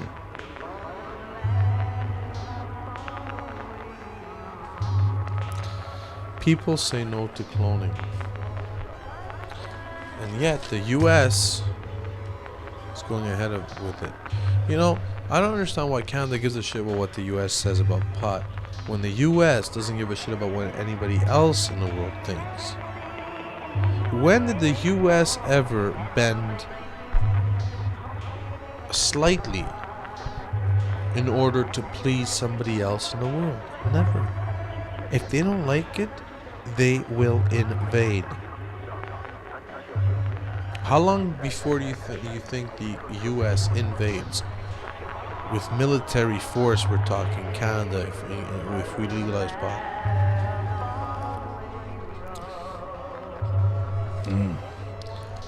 I give it 15 years. One of those politician types there, I think it was Alan Rock, gave it 10. 10? Yeah, 10 years he said. I give it 15. Yeah? 50 or 15? 15. Okay. And that's because what will happen, it would take 2 presidents, one to set the way, and the second one to either do it in the first term and write out the second, or go at it in the first term and just finish it in a second. That means they're going to need a Democrat now. Trust me. Because 2 presidents have to do this. Because a war with Canada involves 2 things. One is making sure you don't get bit in the ass by Mexico. Because if they got everything pointing north, trust me, Mexicans will go in. Actually, the Mexican president has stated publicly that the war on drugs is a colossal waste of money, and he's for decriminalization, and apparently not only of marijuana. Yeah, I know. So, the United States is stuck between 2 countries, obviously economically less powerful than they are, but still.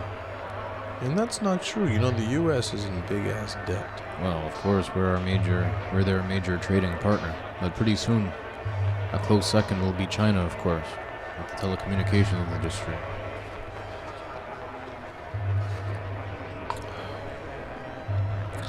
Health Minister Alan Rock.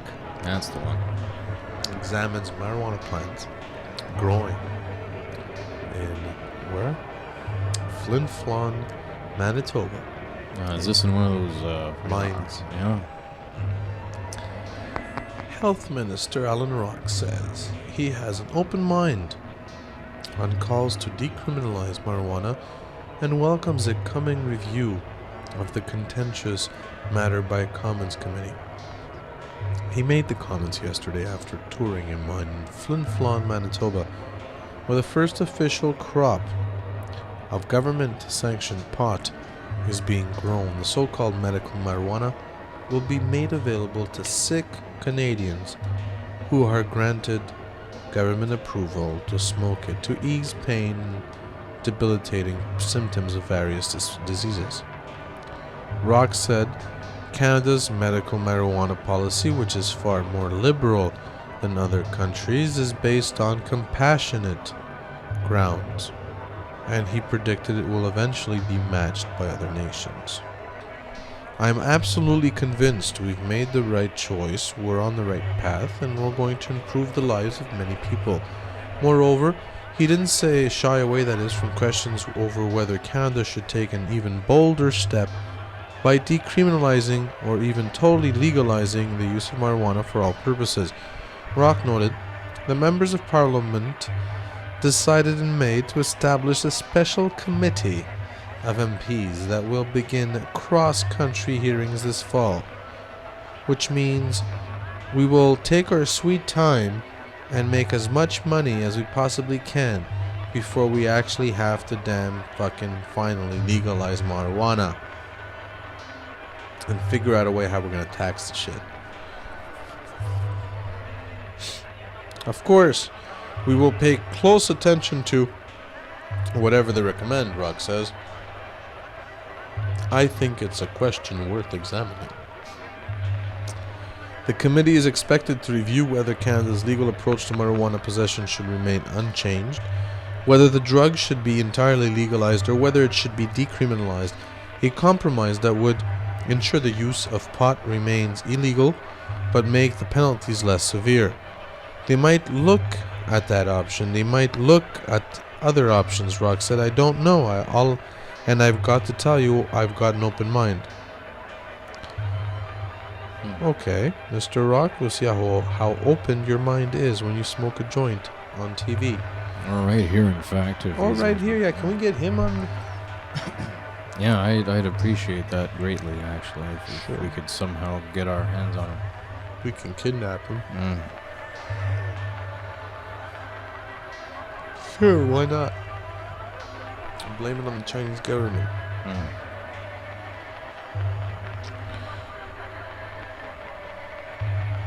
Now, Wild Bill, you look terribly perturbed right about now. It's been a very long summer without being live on the air. Yes, it has. Yeah. Thank you for those who stuck around. I know many of them did. En fait, notre cher ami Marc Huber de PH7 était à l'écoute tout l'été et ils nous ont envoyé une autre cassette de ces, how would you say, dissertations or exposés.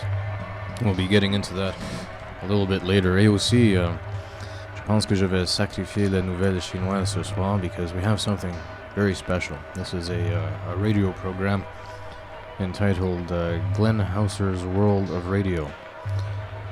This was recorded in August, and this is episode 1093 or 4, I believe. It's a very interesting show. Et comme d'habitude, en fait, I'm going to explain this a little more in detail.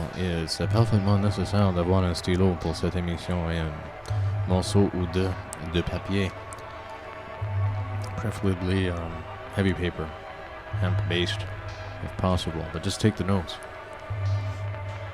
Trust us. What's up there, Wild Bill? I know there are far too many documents. It's been an entire summer. Jamaica studies pot law. I think they're going to legalize it. You know, I don't believe it's illegal in Jamaica. The sacred home of the sacred herb.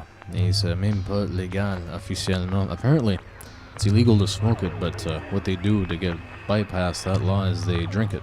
Because apparently it's not illegal to drink it as a tea. I may be wrong, but that is what I have heard.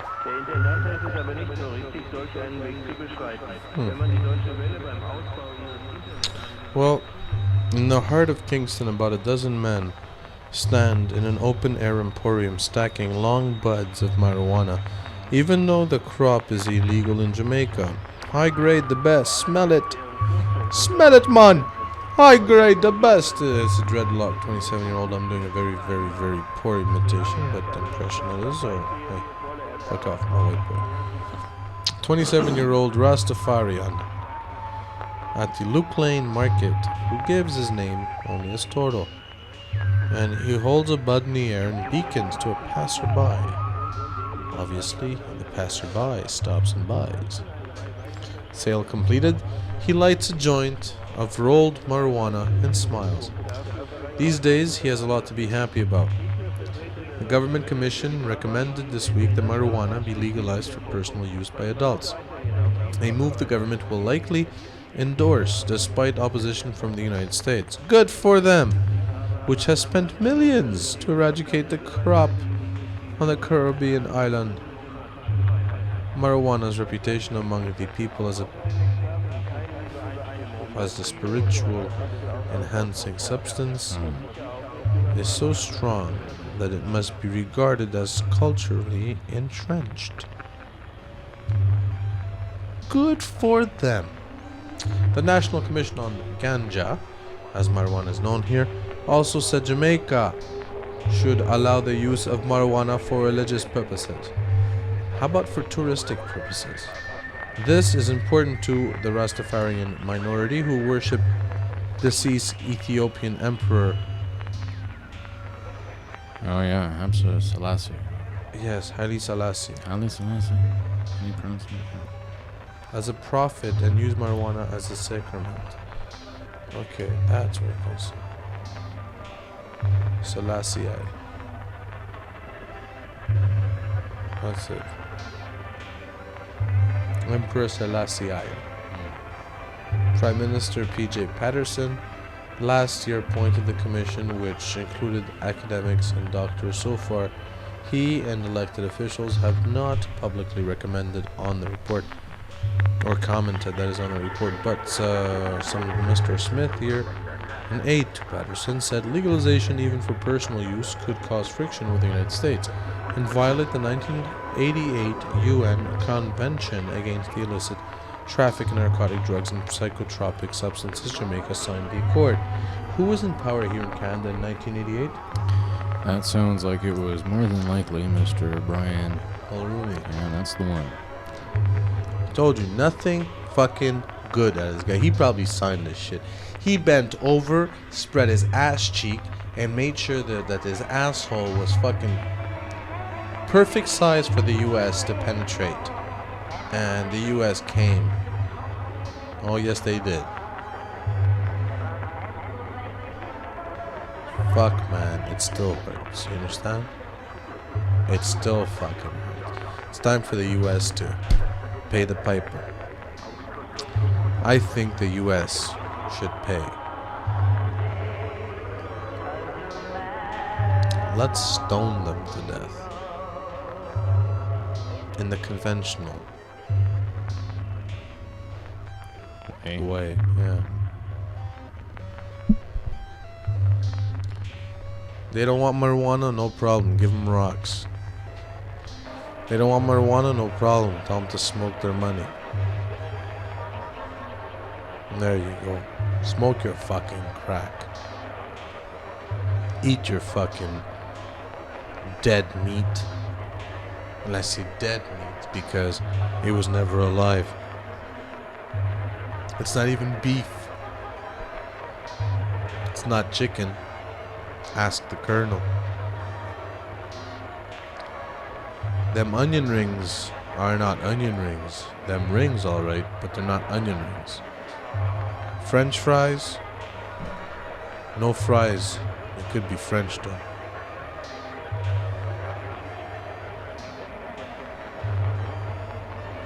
Steaks? They might not have mad cow disease. That's because they were never cows. If it's not a cow, it can't catch a cow's disease. How come chickens don't have the viruses that we find in China? Or Chinese chicken? Because they're not chicken. Ball of feathers. Head, an asshole. Food in the middle. Very simple. If you can get the asshole to be closer to the head, it's even cheaper that way. So they probably, at the beginning, alter the spinal cord of the chicken. Now we can just feed out of its ass.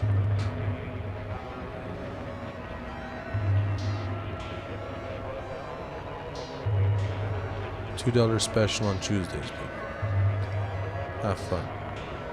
Oh, if you don't like that type of chicken, no problems. Walk on over to McDonald's, you know. One thing's for sure, they got the best worms on the market.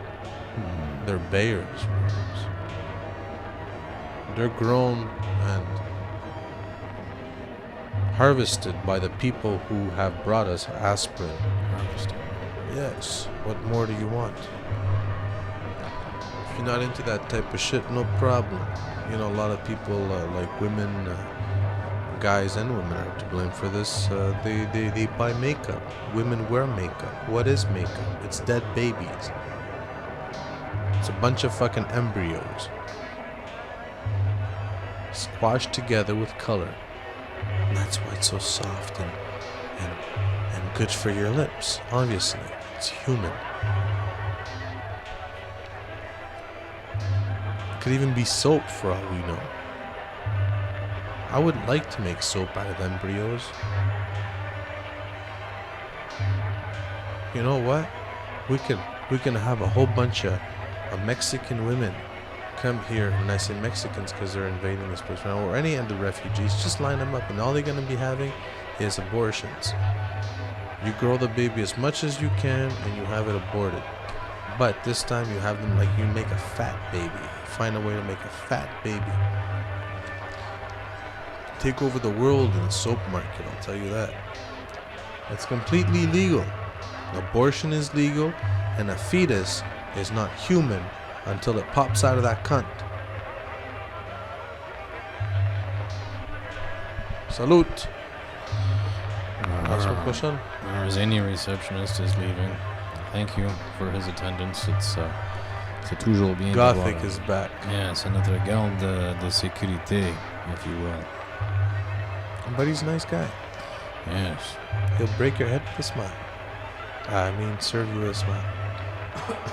Answer the phone. Hey, you know what? He's more than that, anyways. He will change some things on our webpage, I think. So. Yeah. If you have any suggestions, please call us. 526-2581 or 526-2581. And no, we don't want any pictures of your ass this time. Well, you know, if you feel it's necessary, of course. Yeah. Well, at least shave. Because last time, like, we just saw a bush. Well, whatever. Shave your ass also. Bitch. Either that or somebody just took a picture of his girlfriend's ass while she was sleeping. Hey, do it again. Shaver this time. West Nile virus appears in Windsor. Hooray! Hooray! It's getting closer. What do? I know. We burn everything. We burn it all to a crisp.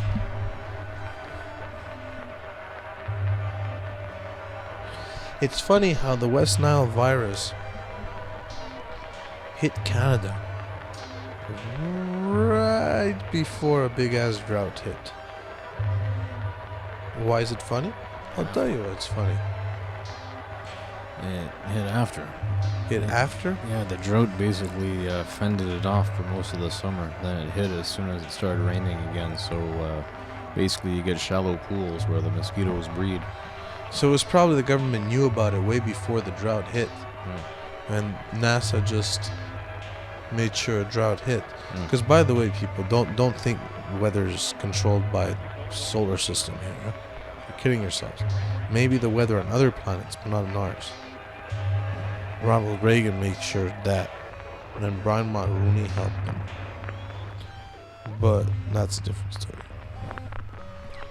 Remember when back then there was space shuttles blowing up every every little while? Should happen again, you know. NASA ain't friendly, and neither is Walt Disney. That's another story. Walt Disney was a member of the American wing of the National Socialist Party. Yeah. You know what?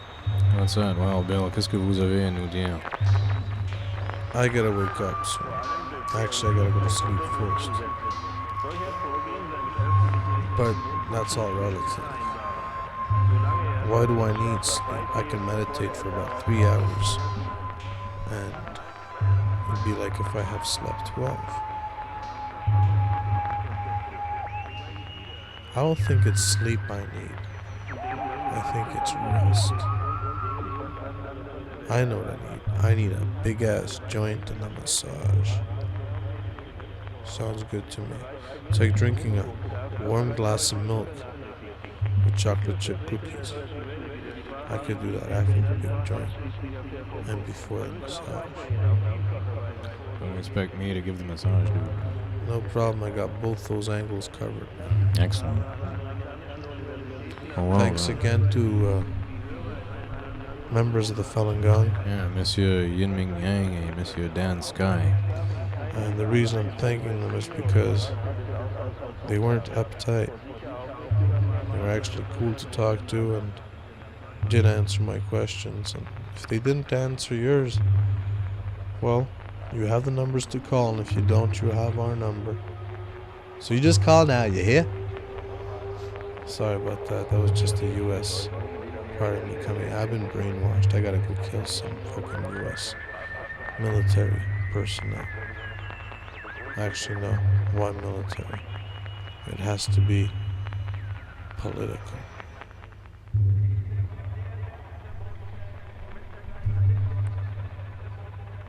Thank you for those wise words this evening. Wild Bill, merci pour vos mots de sagesse ce soir ou ce matin. Mesdames et messieurs, vous êtes toujours à l'écoute de VALIS, A Speck of Dust, et nous avons plusieurs choses pour vous amuser jusqu'à 6 heures ce matin. Premièrement, nous allons écouter notre extrait de cette don. Join Pimps, Punks, Hustlers, Good Time Girls and the Clash down at the Casbah Club.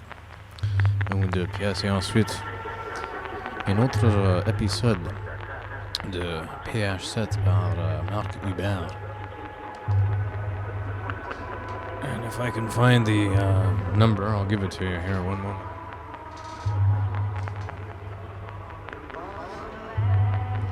Okay, I've forgotten where it is, but he mentions it during the show, and I'll garder vos mains.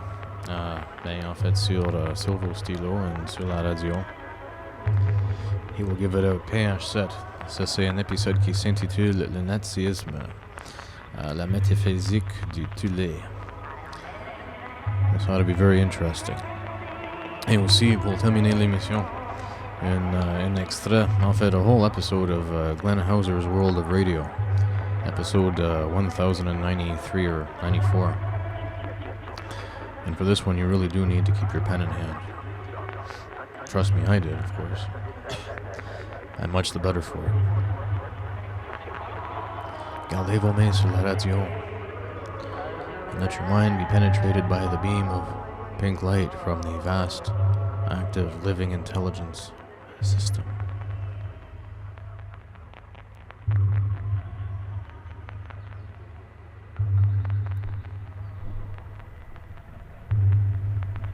Pour communiquer avec l'Église de VALIS ou pour envoyer vos dons par chèque ou mandat poste, faites le www.cibl.cam.org ou par la poste CIBL aux soins de l'Église de VALIS, 1691 boulevard Pineuf, Montréal, Québec, H1V 2C3.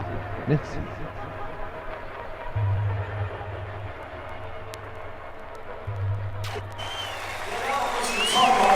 Who's in the audience somewhere. I'd like to introduce him to Terry Chimes on the kit.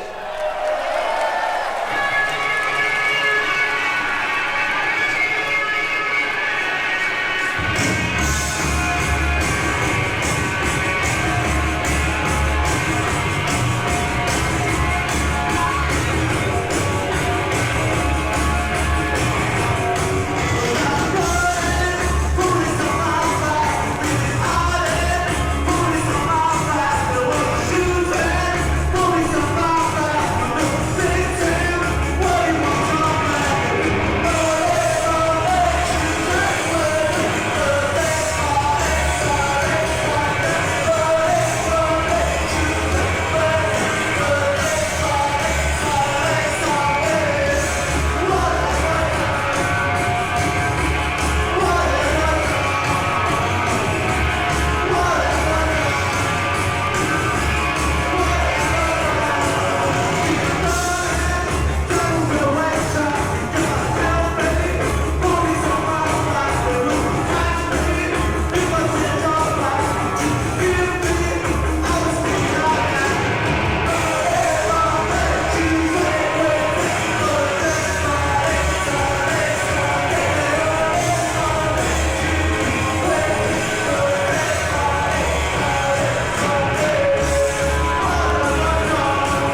Cet épisode de VALIS vous est présenté à Montréal par CIBL 101,5 FM et autour de notre planète à www.cibl.cam.org.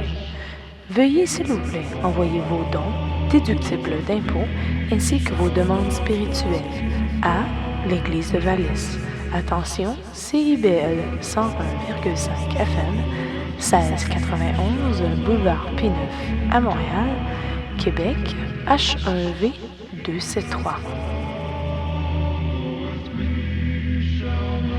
This episode of VALIS is brought to you in Montreal by CIBL 101.5 and all around the world at www.cibl.cam.org.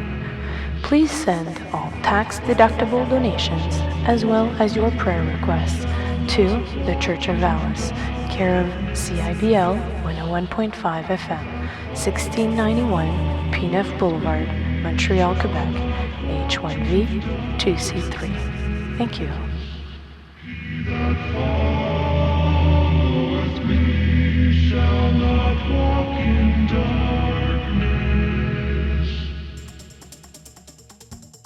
New technology is helping many parents become better informed. For example, Bob Watkins knew something was bothering his 13-year-old stepdaughter. She had been a straight-A student, but her grades were falling, and she was spending more and more time on the internet. Through an inexpensive software program, Watkins was able to record everything his daughter was doing on the internet. What he discovered was shocking. His stepdaughter was getting inappropriate messages from her 37-year-old middle school teacher. The software, called Spectre, discreetly recorded every email, every chat conversation, every instant message, every website, and every keystroke typed. It had recorded the emails and chat conversations between the girl and her teacher, who was arrested and convicted. More information is available on Spectre by visiting www.spectrepro.com or by calling 1-888-621-1143.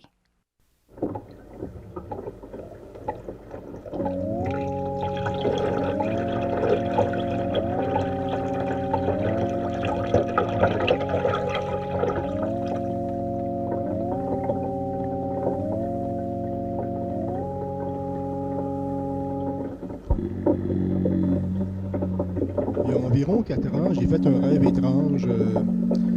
Dans le quartier où j'habite, je voyais le boulevard, il était entouré d'arbres jaunis, de cèdres jaunis, de gazons jaunis. Il y avait aussi un vent qui soufflait, qui transportait du sable, de la poussière, des brindilles d'herbe. Puis sur le boulevard, il n'y avait aucune voiture qui roulait. Puis il n'y avait aucun piéton qui marchait sur le trottoir.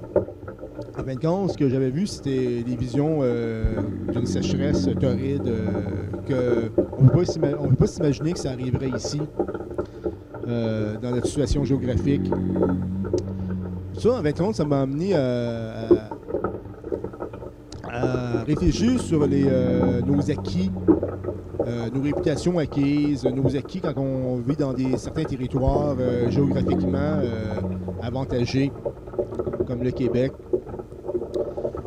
Quand on parle de remise en question de notre réputation, entre autres, c'est un peu comme le début d'une remise en question de nos acquis. On a vu que quand on est rentré dans l'an 2000, au 21e siècle, on a surtout remis en question des choses qui ont été acquises durant des longues années. Comme exemple, avec les élections aux États-Unis en l'an 2000, on a remis en question cette réputation que les Américains avaient d'être le peuple, le pays le plus démocratique, un des pays les plus démocratiques sur la planète, ainsi qu'ils en faisaient des leçons à d'autres. En 99, c'était merveilleux. En l'an 2000, ça n'était plus du tout. De même, quand on parle de la Californie, un des centres mondiaux de la haute technologie qui exige l'utilisation d'électricité autant pour la fabrication que pour l'utilisation, cet État, on le sait, connaît une pénurie d'énergie actuellement. C'est encore une remise en question de l'acquis ou encore de la réputation. Le Québec possède 16% des eaux potables, des eaux douces de la planète. Est-ce qu'un jour, est-ce que ça risque d'être remis en question? Est-ce que nos acquis risquent d'être remis en question? Je ne sais pas, je ne peux pas répondre. Sauf que j'ai l'impression qu'on est rentré d'une époque où on est en train de préparer lentement les gens à une remise en question de nos acquis. Il faut simplement regarder la télévision quand on parle de météo pour comprendre, ou encore de la situation politique.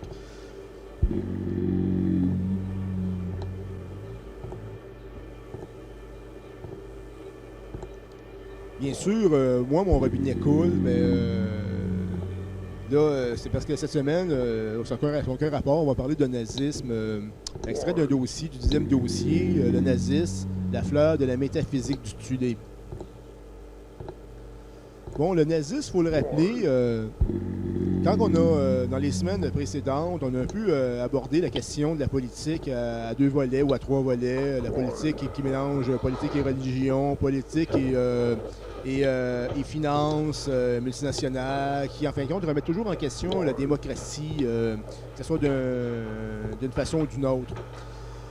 Pour le nazisme, on pourrait dire en gros que le parti nazi réunissait la politique, bien sûr, parce que c'était le parti national de droite, un parti qui voulait avoir le pouvoir, puis qui l'a eu. Il y avait de l'autre côté aussi la science qui était omniprésente et la religion.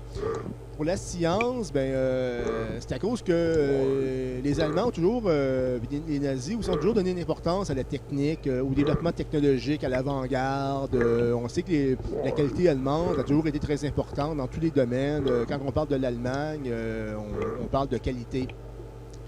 Puis, bien sûr, il faut le mentionner aussi que la technique, c'est les Allemands, c'était les premiers à utiliser la télévision à des fins de soft propaganda ou de propagande molle.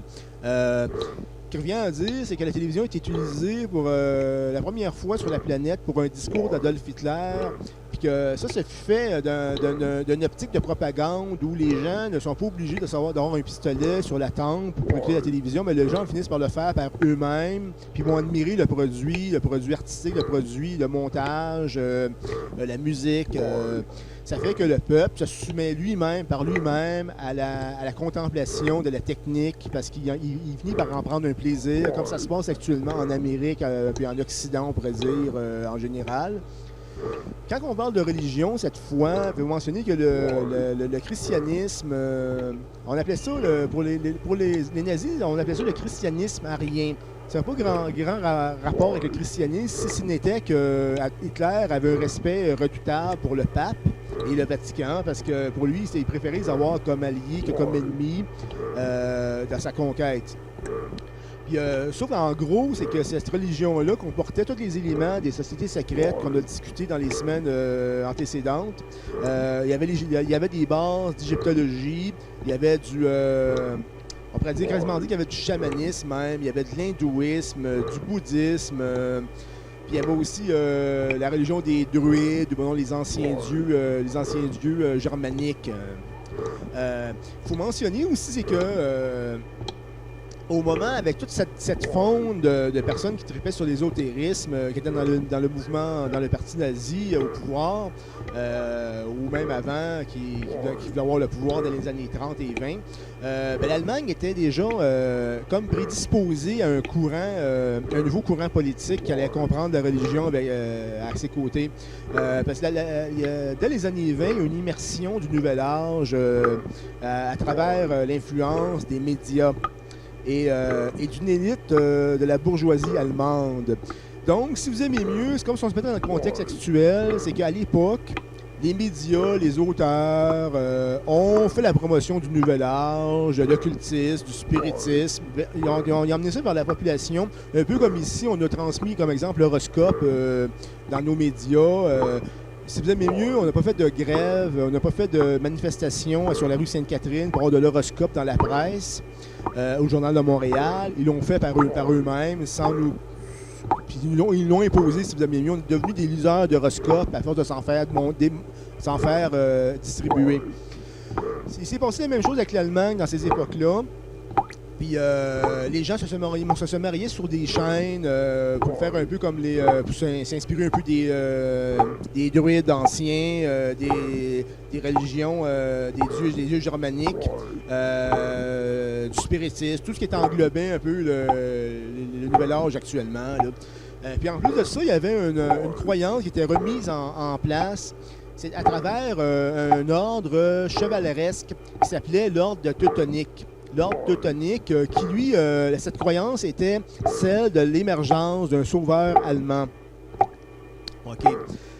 Puis, là maintenant, c'est que là, on peut passer un peu aux sociétés secrètes qui ont articulé tout ça. Mais il y avait l'ordre teutonique que je viens de parler. La question de leur grand monarque allemand, le sauveur, qui était prophétisé depuis très longtemps. L'ordre teutonique a été fondé, je pense, en tout cas, ça existait déjà au 13e siècle.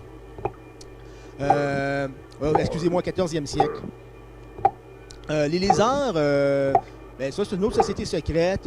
Il y a Karl Ludendorff qui en faisait partie, était général de l'armée.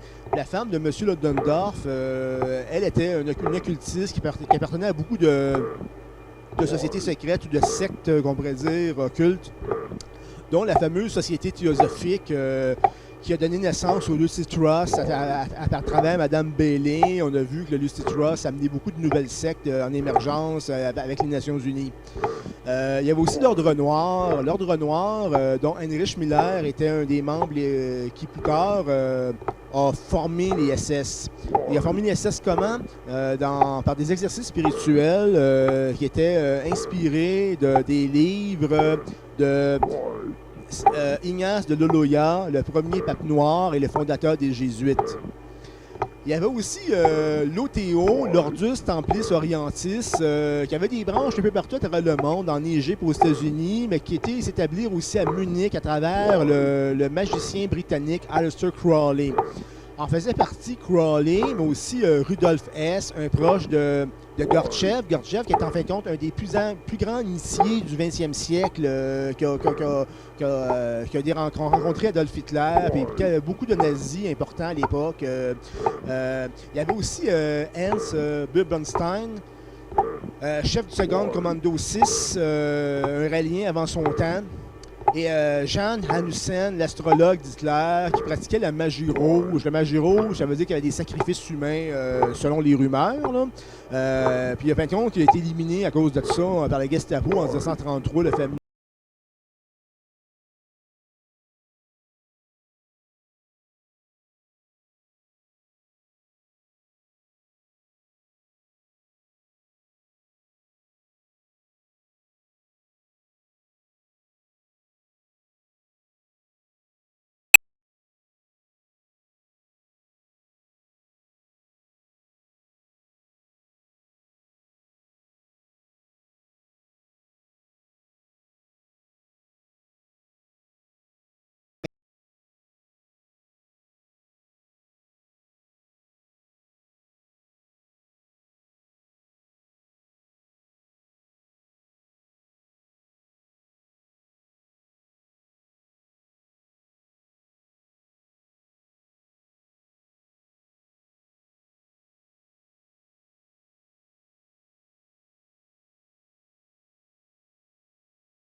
Il y avait aussi un autre membre qui était le seul prolétaire, donc un artiste pauvre au début, qui avait absolument pas d'affaires dans le Tulé, parce que le Tulé, c'était uniquement des bourgeois qui étaient là, des gens qui avaient de l'argent, qui étaient riches, qui avaient du temps à perdre, qui tripaient sur le spiritisme.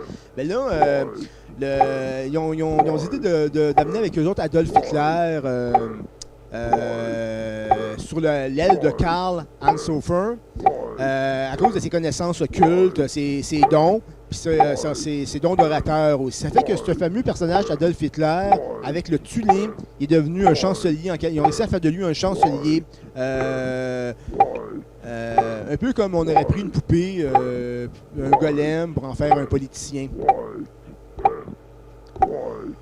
Le Tulé, s'inspirait aussi d'une croyance qui mélangeait, ça mélangeait bien sûr des ésotérismes avec des idéologies raciales à travers des œuvres de fiction d'initiés, dont Le Roi de Tulé, qui est un livre écrit par Johann Wolfgang Goethe au 19e siècle. On a déjà parlé de Wolfgang Goethe, qui était un illuminé de Bavière.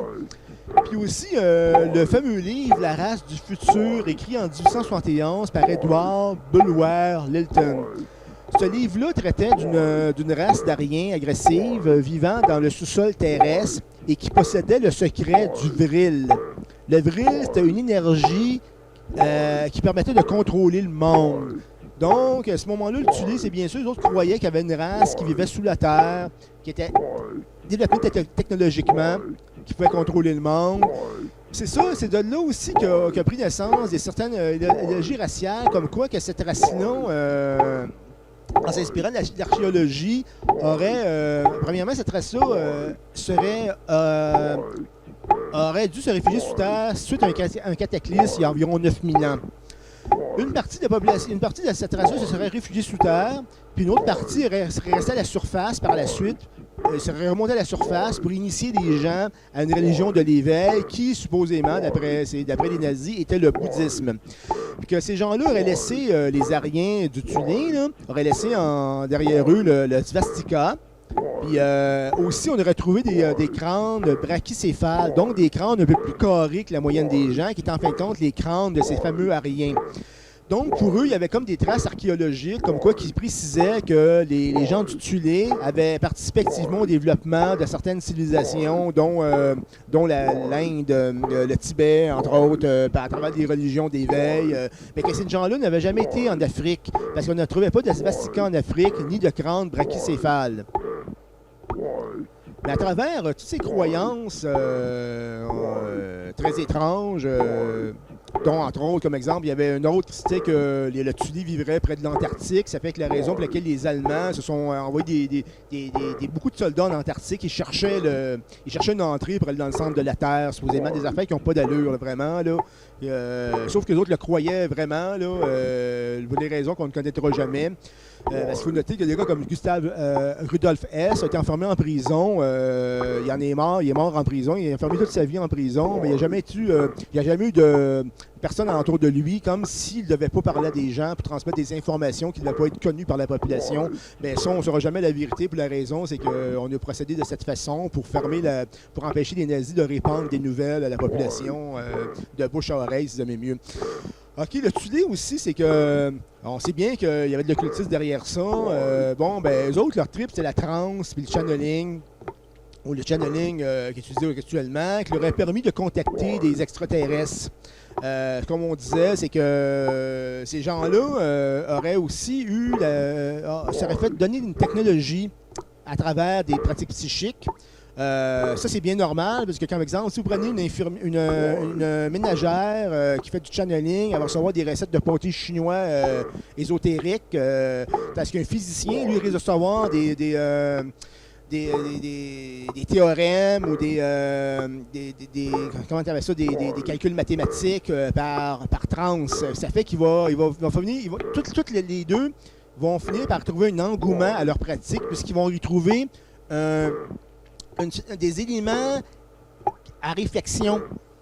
Ça fait que, à partir de scientifiques, à partir des personnes qui étaient passablement cultivées, bien que bourgeois, qui étaient des gens qui étaient cultivés, ils ont tous des éléments qui leur ont supposément amené à développer des technologies secrètes. On parle ici de la création d'ovnis. Puis, il faut mentionner aussi, c'est que certaines rumeurs précisent que le Tulé, suite à la Deuxième Guerre mondiale, c'est sûr, une société secrète ne meurt pas. Il y a les soldats qui meurent. Ce serait resté une société secrète très active dans le développement des hautes technologies, okay, à des fins aussi, pas nécessairement pour les utiliser, mais bien pour les garder secrètes, ou les utiliser dans des fins occultes. Ça peut parler peut-être d'armes psychotroniques.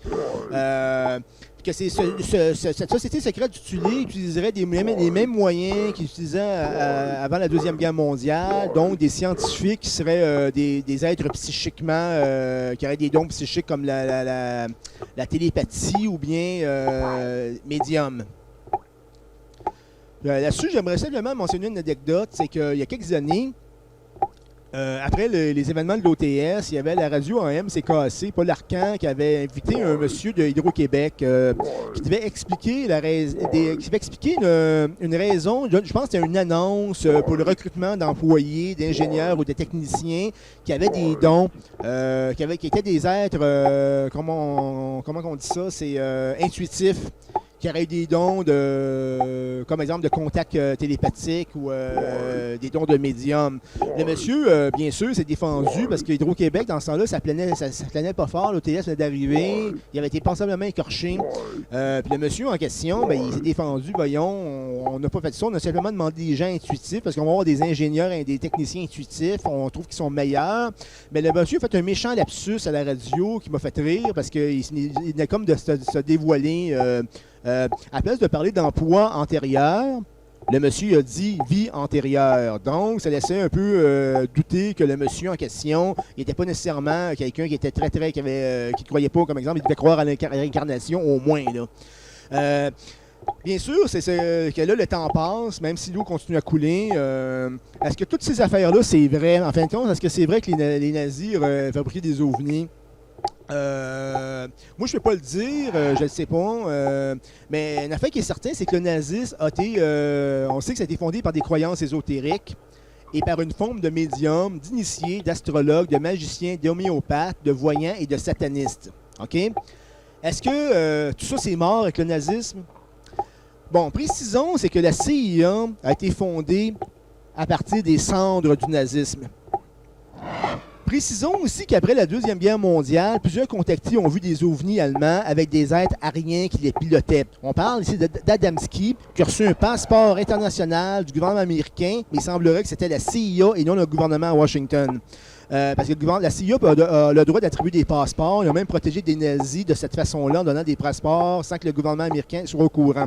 Adamski, il a reçu un passeport international, je le répète, qui leur permet de donner des tournées, de faire des tournées à travers le monde, à parler d'extraterrestres puis de rien.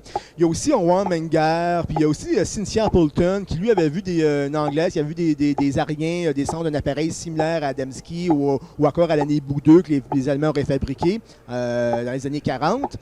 Elle a même retrouvé ces êtres ariens dans une voiture noire, un peu comme on voit actuellement dans les fameux hommes en noir qui sont arrivés dans les années 60. Elle, ça se passe en 57.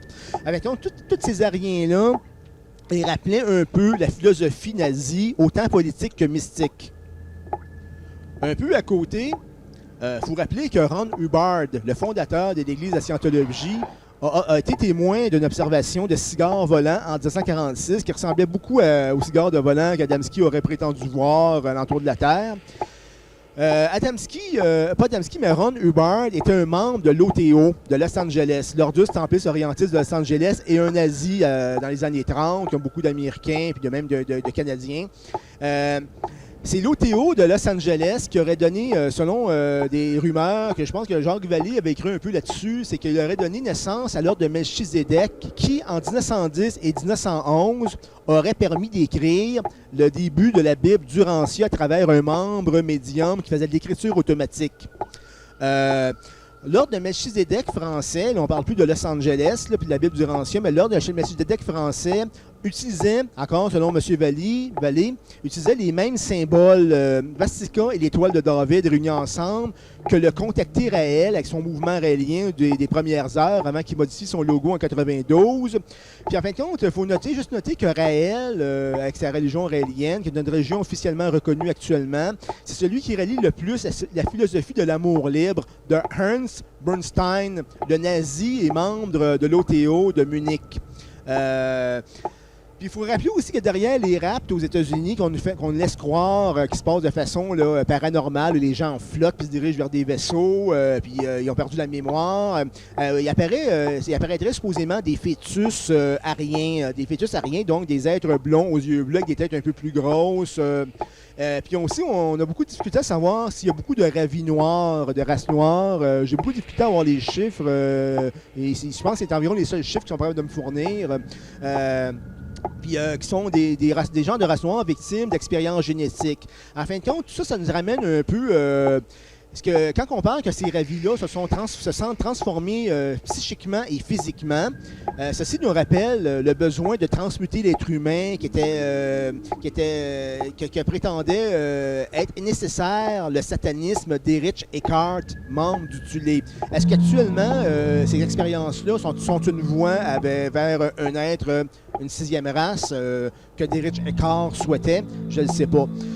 Faut aussi mentionner que les exercices spirituels de Rudolf Hess, qui traitait beaucoup sur la respiration, l'homéopathie, puis tout ce qu'on retrouve dans les pharmacies et dans nos écoles actuellement, là, sont actuellement justement enseignés pour rendre les étudiants plus dociles. Comme exemple, aujourd'hui, on ne tolère pas les étudiants qui sont des activistes, des gens qui sont rebelles. On leur donne du Ritalin ou leur fait faire du yoga, des exercices spirituels de respiration. Parce qu'en fin de compte, il faut bien mentionner que les nazis d'Hitler, les nazis, selon Donald Cyr, correspondant de PH7 et enquêteur, lui prétend que les nazis, c'est un peuple, une race qui était considérée comme une race docile et obéissante. C'est exactement ce qu'on veut voir avec la population. C'est une race de Teletubbies, avec les respirations, le Ritalin et compagnie. Puis, il faut encore mentionner, c'est que la technique est devenue importante et actuellement, et le peuple se donne à la propagande molle sans aucune résistance. Ça rendrait jaloux Joseph Goebbels, ministre de la propagande nazie, qui, lui, avec les mêmes moyens, aurait certainement fait mieux, peut-être la même chose aussi. Donc, tout ça pour terminer, il faut dire que la globalisation néolibérale, ou bien, si vous aimez mieux, la rationalisation qui se font dans les entreprises, dans les gouvernements, qui mettent les mondes à pied, qui créent des sans-emploi, est inspirée de l'économiste nazi qui s'appelait von Papen. Que pensez de tout ça? Est-ce ça se pourrait-tu que le nazisme ne soit pas mort? Moi, je ne sais pas, là. Moi, j'en parle, là. Ben, je veux seulement mentionner, c'est que la dictature, quand on parle de dictature, de gouvernement totalitaire, il y a comme une phrase qu'on doit se rentrer dans la tête. Cette phrase-là nous dit « Ils sont la solution, nous sommes le problème ». Ça veut dire que quand on vit dans un système totalitaire, le gouvernement prétend que les autres ont la solution, mais que nous autres, on représente un fardeau fiscal, un problème. Mais quand on parle d'un réveil qui amène à la démocratie, nous devenons la solution, ils deviennent le problème. À ce moment-là, ça oblige la population à se lever, à mettre ses culottes, et à aller dire au gouvernement, nous voulons telle chose, nous payons des impôts, puis vous allez faire ça parce que c'est ça qu'on veut avoir. À ce moment-là, nous devenons la solution, ils deviennent le problème. Parce que c'est là qu'on s'aperçoit que les îles ne veulent pas faire ce que nous voulons. C'est parce que tout ça, c'est en fin de compte la base du fondement du nazisme. Il faut mentionner, c'est qu'en fin de compte, il y a des îles qui ont mangé une sacrée volée, là. Pas des îles, mais des nous plutôt. Là. Eux autres, ils étaient le problème. Ils étaient le problème pour le nazisme, c'était les Juifs. On va en parler la semaine prochaine de ce peuple.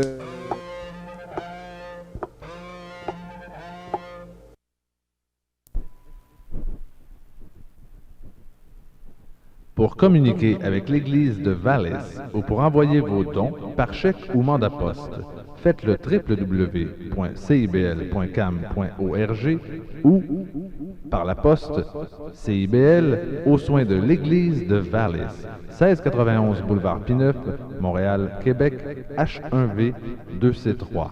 Merci. This is Glenn Hauser with World of Radio number 1094.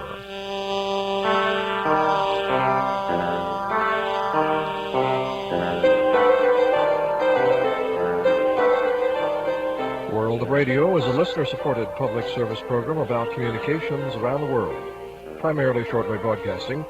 On this edition, recorded August 29th, RCI's secret call sign, Greek pirates out of hand.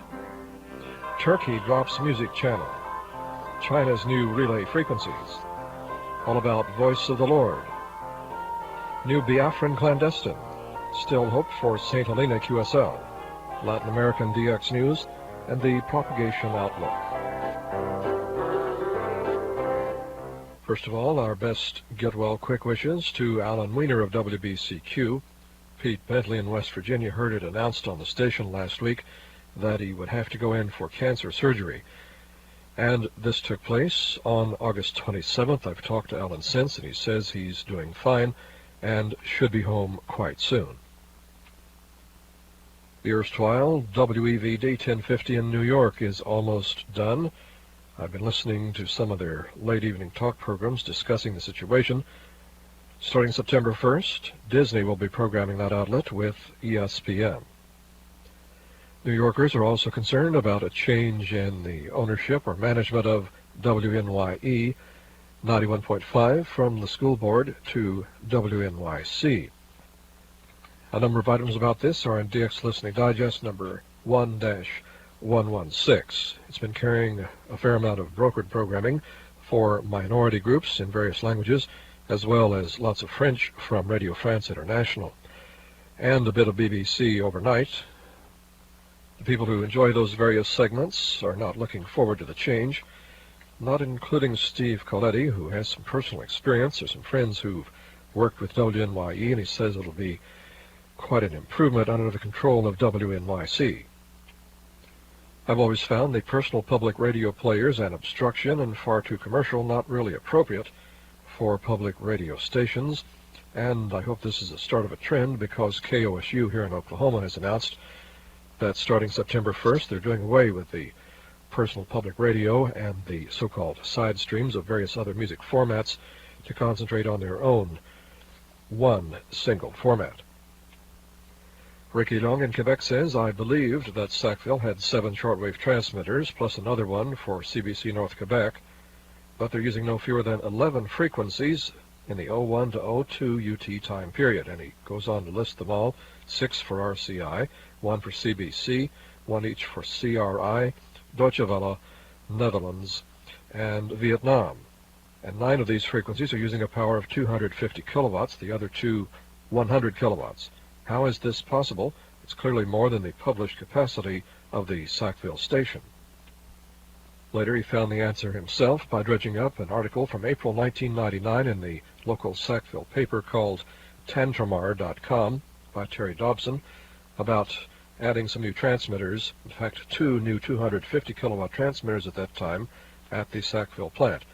He says that they now operate 9 transmitters, 3 at 100 kilowatts and 6 at 250.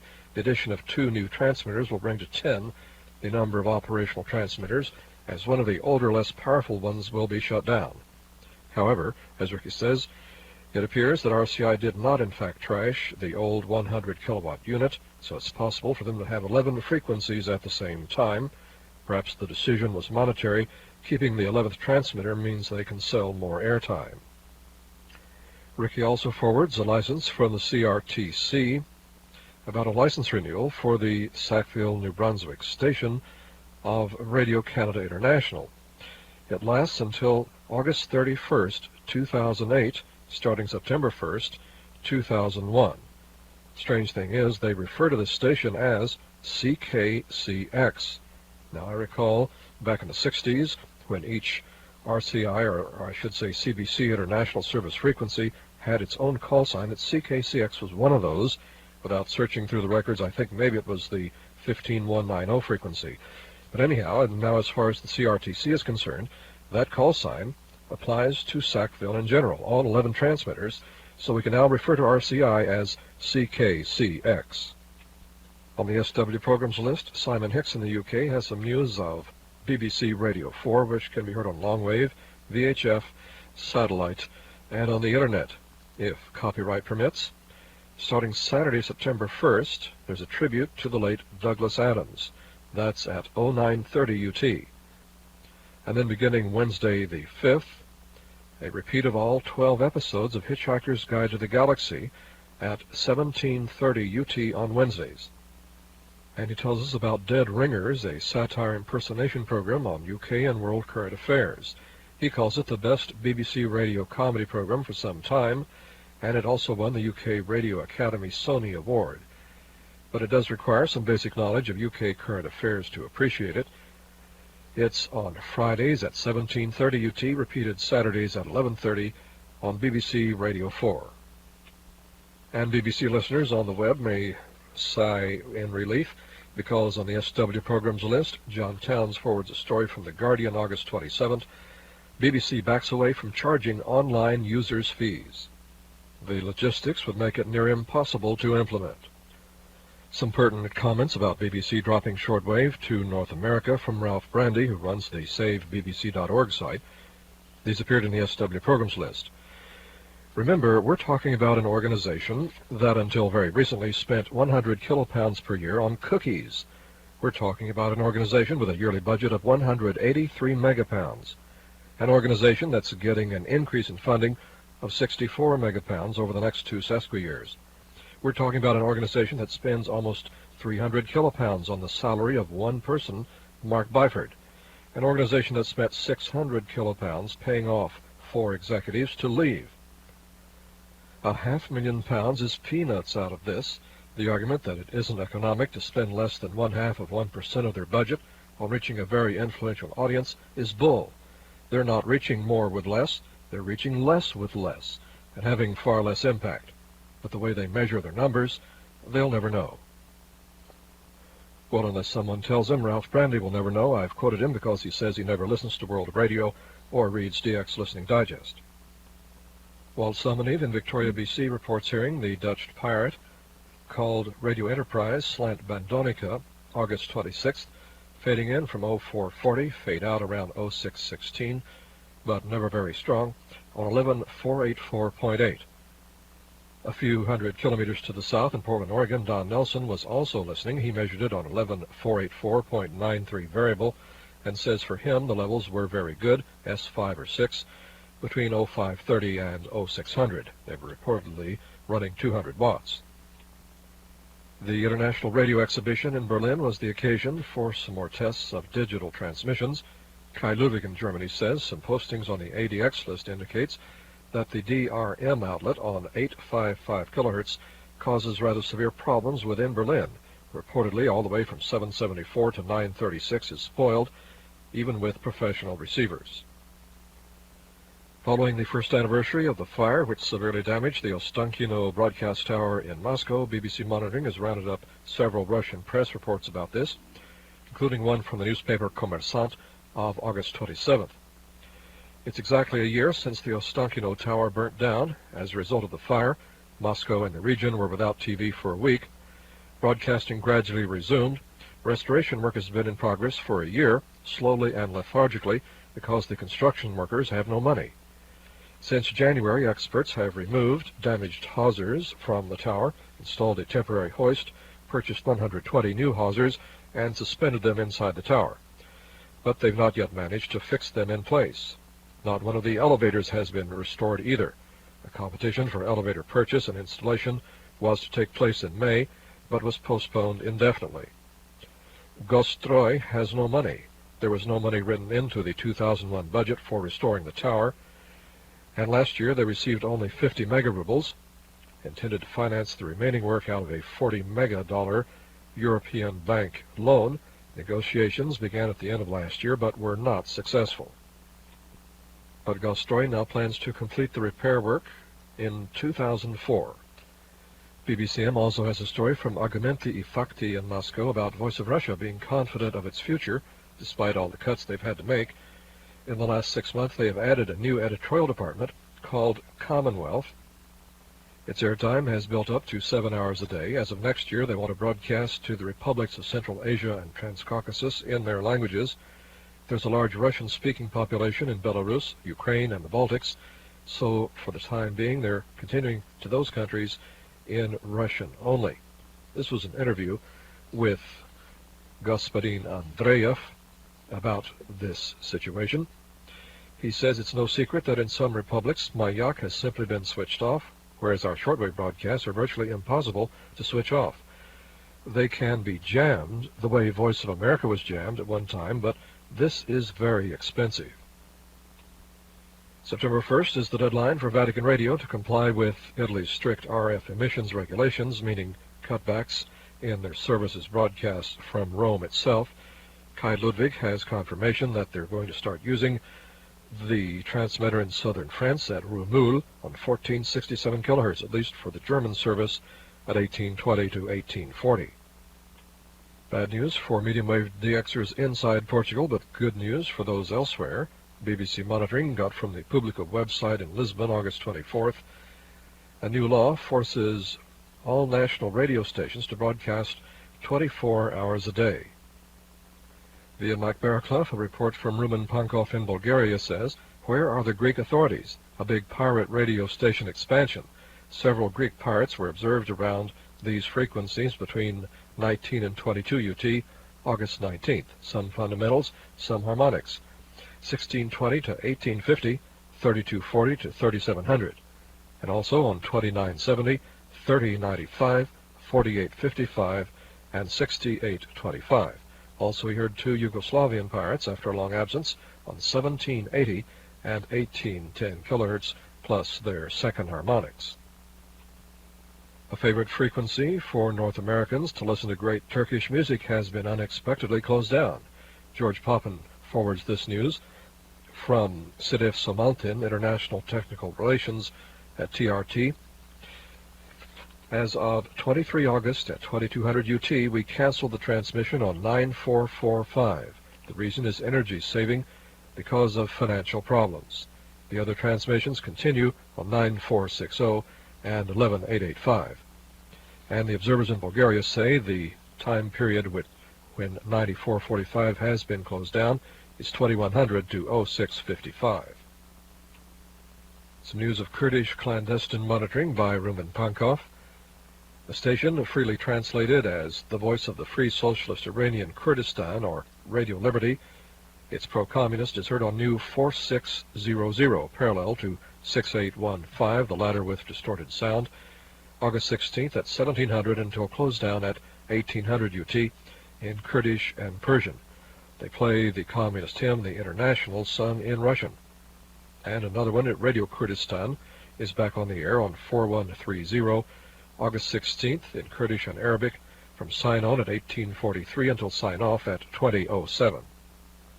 Rumen Pankov also reports after transmitter damage at the end of June, Arut Sheva, Channel 7 in Israel, is back on the air, medium wave 1539, heard August 16th at 16 to 17 in French and 17 to 20 in English. And the observers in Bulgaria say that one of the frequencies for Israel's Reshet Dalet in Arabic has changed, 12145 replacing 12140, parallel to 5915 and 9815 between 03 and 2115 UT. And they note that the time is to shift 1 hour later, September 24th, so that's the date Israel is expected to end summertime. And all other shortwave broadcasts will also be 1 hour later. This is the middle of World of Radio 1094. Our thanks this week for financial support go to Bruce Baer. Our address, P.O. Box 1684, ENID OK, 73702 USA, or WGHAUSER at hotmail.com. Our website, www.angelfire.com/OK/World of Radio. A few items I usually mention at the beginning of the program. One more reminder that our UT Monday midnight broadcast on WWCR is now scheduled on 3215 instead of 9475. Last week I erroneously said you could hear my Spanish DX report at an URL at the World of Radio website. In fact, it's at another site linked from the World of Radio site. It's at freespeech.org. Continental Media, edition 0108, is now available at dxing.com, sponsored by Universal Radio. We didn't have a chance to say goodbye to our listeners in Eugene, Oregon and vicinity on KRVN 1280, which used to carry the World Radio Network 724, but now is cut back, so it does not include World of Radio, Saturday mornings at 7. Here's updated information on hearing us on satellite in Europe via World Radio Network, thanks to Harry Brooks in the UK. In the UK and Ireland, WRN Euromax English is on Sky Digital Channel 872. For the rest of Europe and anybody not using a Sky Digibox, it's on Astra 2B at 28.2 degrees east, transponder 33, 12.343 gigahertz, horizontal, symbol rate 27.500 megabaud, FEC 2 slant 3, and on Eutelsat Hotbird 5, 13 degrees east, transponder 94, 12.597 gigahertz, vertical, symbol rate 27.500 megabaud, FEC 3 slant 4. And WRN is also available on many cable systems in the UK and across Europe. Our program, of course, World of Radio, is heard Saturdays at 0800 UT. That's 9 a.m. British Summer Time, 10 a.m. Central European Summer Time. It appears that the reports I quoted last week about English from UAE Radio Dubai being at 0430 instead of 0330 or 0530 were incorrect. Bob Thomas in Connecticut says he still hears them in English at 0330 on 13675, 15400, and still with co-channel interference on 12005. Sergei Sosudkin reports that the Taliban website, which is actually registered to their mission to the United Nations, was hacked, and when I checked it, it came up no longer available. It was www.taleban.com. BBC Monitoring heard the radio voice of Sharia in Kabul announce yet another change in their morning broadcast times, starting August 29th, 0100 until 0330 UT. Presumably including that never-mentioned 7 MHz shortwave frequency. The observers in Bulgaria report a new frequency, an additional one for English from Radio Tashkent, Uzbekistan at 2030 and again at 2130 UT. It's 11905. Thanks to a tip from Cheryl Pashkevich on the SWL list, I checked out a couple of new frequencies for English from China Radio International at 0100 UT. Relay frequencies. 9580 is obviously a replacement for 9570 from Cuba, finally avoiding interference from Romania and Hungary. It has that muffled sound. A new one, however, at the same time, but about a sesquisecond ahead of it, is 9790 with much sharper processed audio. I figured that must be via Sackville, Canada, perhaps the reason they're no longer using 9755 for their own broadcast at the same time. And indeed, Ricky Leon confirms that 9790 at 01 is via Sackville on their 277-degree antenna. Some reports via Cumbre DX from Alan Davies in Malaysia at the moment. He says Laos is again using 7145 on a Friday, previously heard on a Tuesday, from before 0130 to past 0515, and again in the late afternoon from 0930 past 10:15, suggesting a more solid schedule. If they should stay on the air after local sunset around 1100, it should be DXable toward the east. That's 7145. Also, he's found a website with a bit of information on the Dusit Palace Station in Bangkok, Thailand, or SOAR. We'll include links for that. He suspects, although they may have newer transmitters for AM and FM, they may still be using a 1952 vintage 100-watt transmitter on 6149 variable. His monitoring of the Voice of Malaysia found English as follows. The regular English broadcast is 06 to 0825, but it's preceded now by 3 hours of the Voice of Islam in English at 03 to 0600.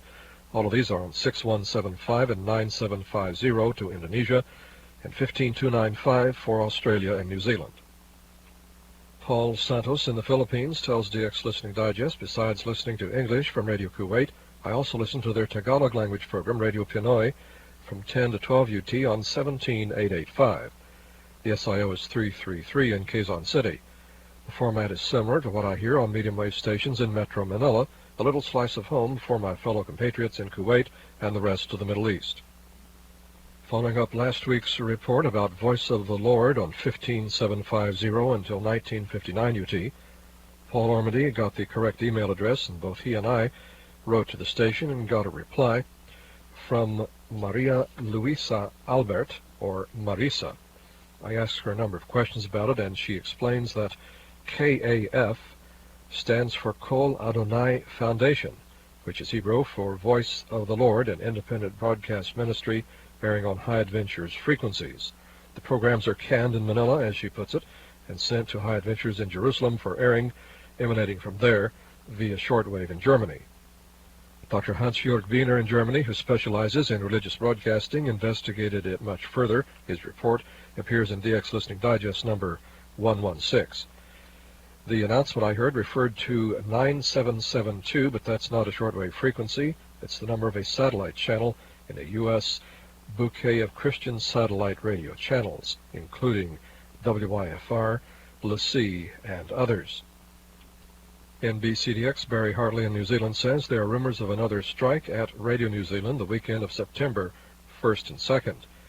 When national radio programming is not available, RNZI has just been shutting down because national radio has been filling airtime with BBC relays, and the shortwave station is not being paid to relay BBC. Chris Greenway of BBC Monitoring in Kenya tells us that a Somali station has reactivated on shortwave its radio Baidoa on 6810, heard daily at 15 to 18 UT. It's mostly in the local language Rahanwain, with only a small proportion in Somali, such as the news at 1730. It's hostile to the transitional government in Mogadishu. The observers in Bulgaria report that Voice of Africa in Libya has returned to 15435 after 15415 until August 12th, in parallel to 17725, but both of them have a lot of co-channel interference, namely at different times from Saudi Arabia, Jordan, China, Russia, and WYFR. Ludo Mas in Belgium tells us of another new clandestine scheduled to start weekly broadcasts on Saturday, September 1st. It's the Voice of Biafra International in Igbo and English, toward Nigeria, of course. Saturdays at 19 to 20 UT on 12120, the transmitter site, of course, not given. It's on behalf of the Biafra Foundation in Washington, D.C., which already has a well-developed website, www.biafraland.com. Those waiting patiently or otherwise for their QSL from the final broadcast of Radio St. Helena still have some hope. Dwayne Fisher reported on the SWL list he got this letter from Radio St. Helena, or rather email. Dear Dwayne, we received your email from Douglas Bennett concerning your QSL card and inform you we are in the process of doing them and completing them soon. Many thanks for inquiring. Radio St. Helena, and the address they have is radio.sthelena@helanta.sh. Here's a report of actual reception of Radio Nacional Arcángel San Gabriel in Antarctica by Anker Peterson in Denmark, the station believed to be closing down very soon.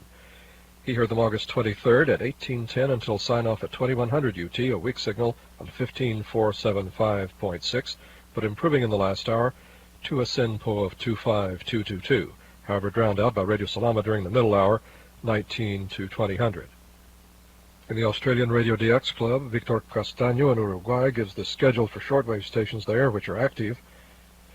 6155 Radio Banda Oriental at 01 to 03, 6125 Sodre from 10 until 3, 9650 Ciudad de Montevideo from 10 until 3, and 6140 Radio Monte Carlo de Montevideo from 1000 until 1630. In shortwave bulletins, some harmonic reports from Björn Malm in Quito, Ecuador. He heard Radio Imperio Chiclayo, Peru on 8777.90 at 1030 UT. It's the second harmonic of 4388.95. And also he heard from Ecuador on 5559.93 Radio Tropicana in Cuenca at 0220, called Canal 1390. It's a fourth harmonic of 1390. Sergei Susedkin tells us that the site of Russia Journal plans to do a live online interview with Joe Adamoff. In English, that's August 31st at 1400 UT. Questions could be submitted in advance. The website is www.russiajournal.ru. Strangely enough, this refers to him as a strident anti-communist. In case you haven't heard, during September, Radio Shack in the U.S. is discounting the DX 398 receiver by $100 to $150, considered by many to be a very good price. That's the clone of the Sangean ATS 909. In the summary, I'll include some links for more info about this receiver. Also, Leroy Long advises us that the Becker Mexico shortwave car radio has been discontinued, and there are probably only about 200 left in the world. His complete remarks about that appear in the reception tips page on the World of Radio website. David Koenig advises of an URL change for his excellent interval signals archive site, with over 1,050 audio clips of interval signals, idea announcements, jingles, and signature tunes, including clandestine stations. It is now to be found at www.intervalsignals.net. Mike Bugaj has surprisingly posted a PDF version of the September issue of VHF USF Digest on the web. That's the publication of the Worldwide TV FM DX Association. It's in 2 different files, and it's free if you'd like to check it out. Check the links in the summary for this World of Radio.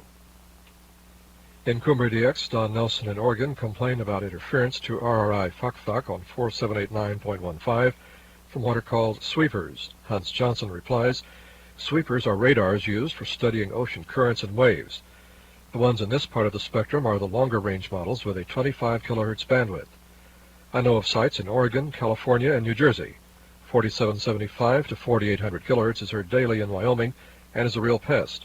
Occasionally I heard one from 4875 to 4900, and I'm hearing one in the 50-80 kilohertz range. Regarding the one on 4775 to 4800, I contacted both the university in Oregon and the company that makes these radars to make them aware of where they are operating. I even sent along a frequency list. I was politely listened to and then ignored. The problem is the stations don't cause any interference to the radar, and the radar probably doesn't cause much, if any, interference to the stations. However, David Hodgson replied to this in DX Listening Digest, are these in violation of the FCC high-frequency band plan? Since the sweepers operate within the USA, it seems they would be subject to regulation by the FCC. My FCC frequency allocation list is dated 1994, so perhaps it's changed. I've noted sweepers all over the spectrum, including high-priority aeronautical frequency space. Is the FCC just looking the other way? The propagation outlook from Boulder issued August 28th. Solar activity, low to moderate. Isolated M-class flares possible. A slight chance for high flux levels, September 3rd and 4th. Active fields possible, August 27th to 29th, September 1st and 2nd, and 9th and 10th. A and K indices peaking at 20 and 4 on September 1st and 2nd, down to 8 and 3 by the 18th to 22nd. Solar flux was expected to peak at, listen to this, 205 on August 31st, and drop to 150 September 13th and 14th, back up to 175 by September 23rd. You've been listening to World of Radio number 1094. With a standard disclaimer, Glenn Hauser here, inviting you to hear me again next week.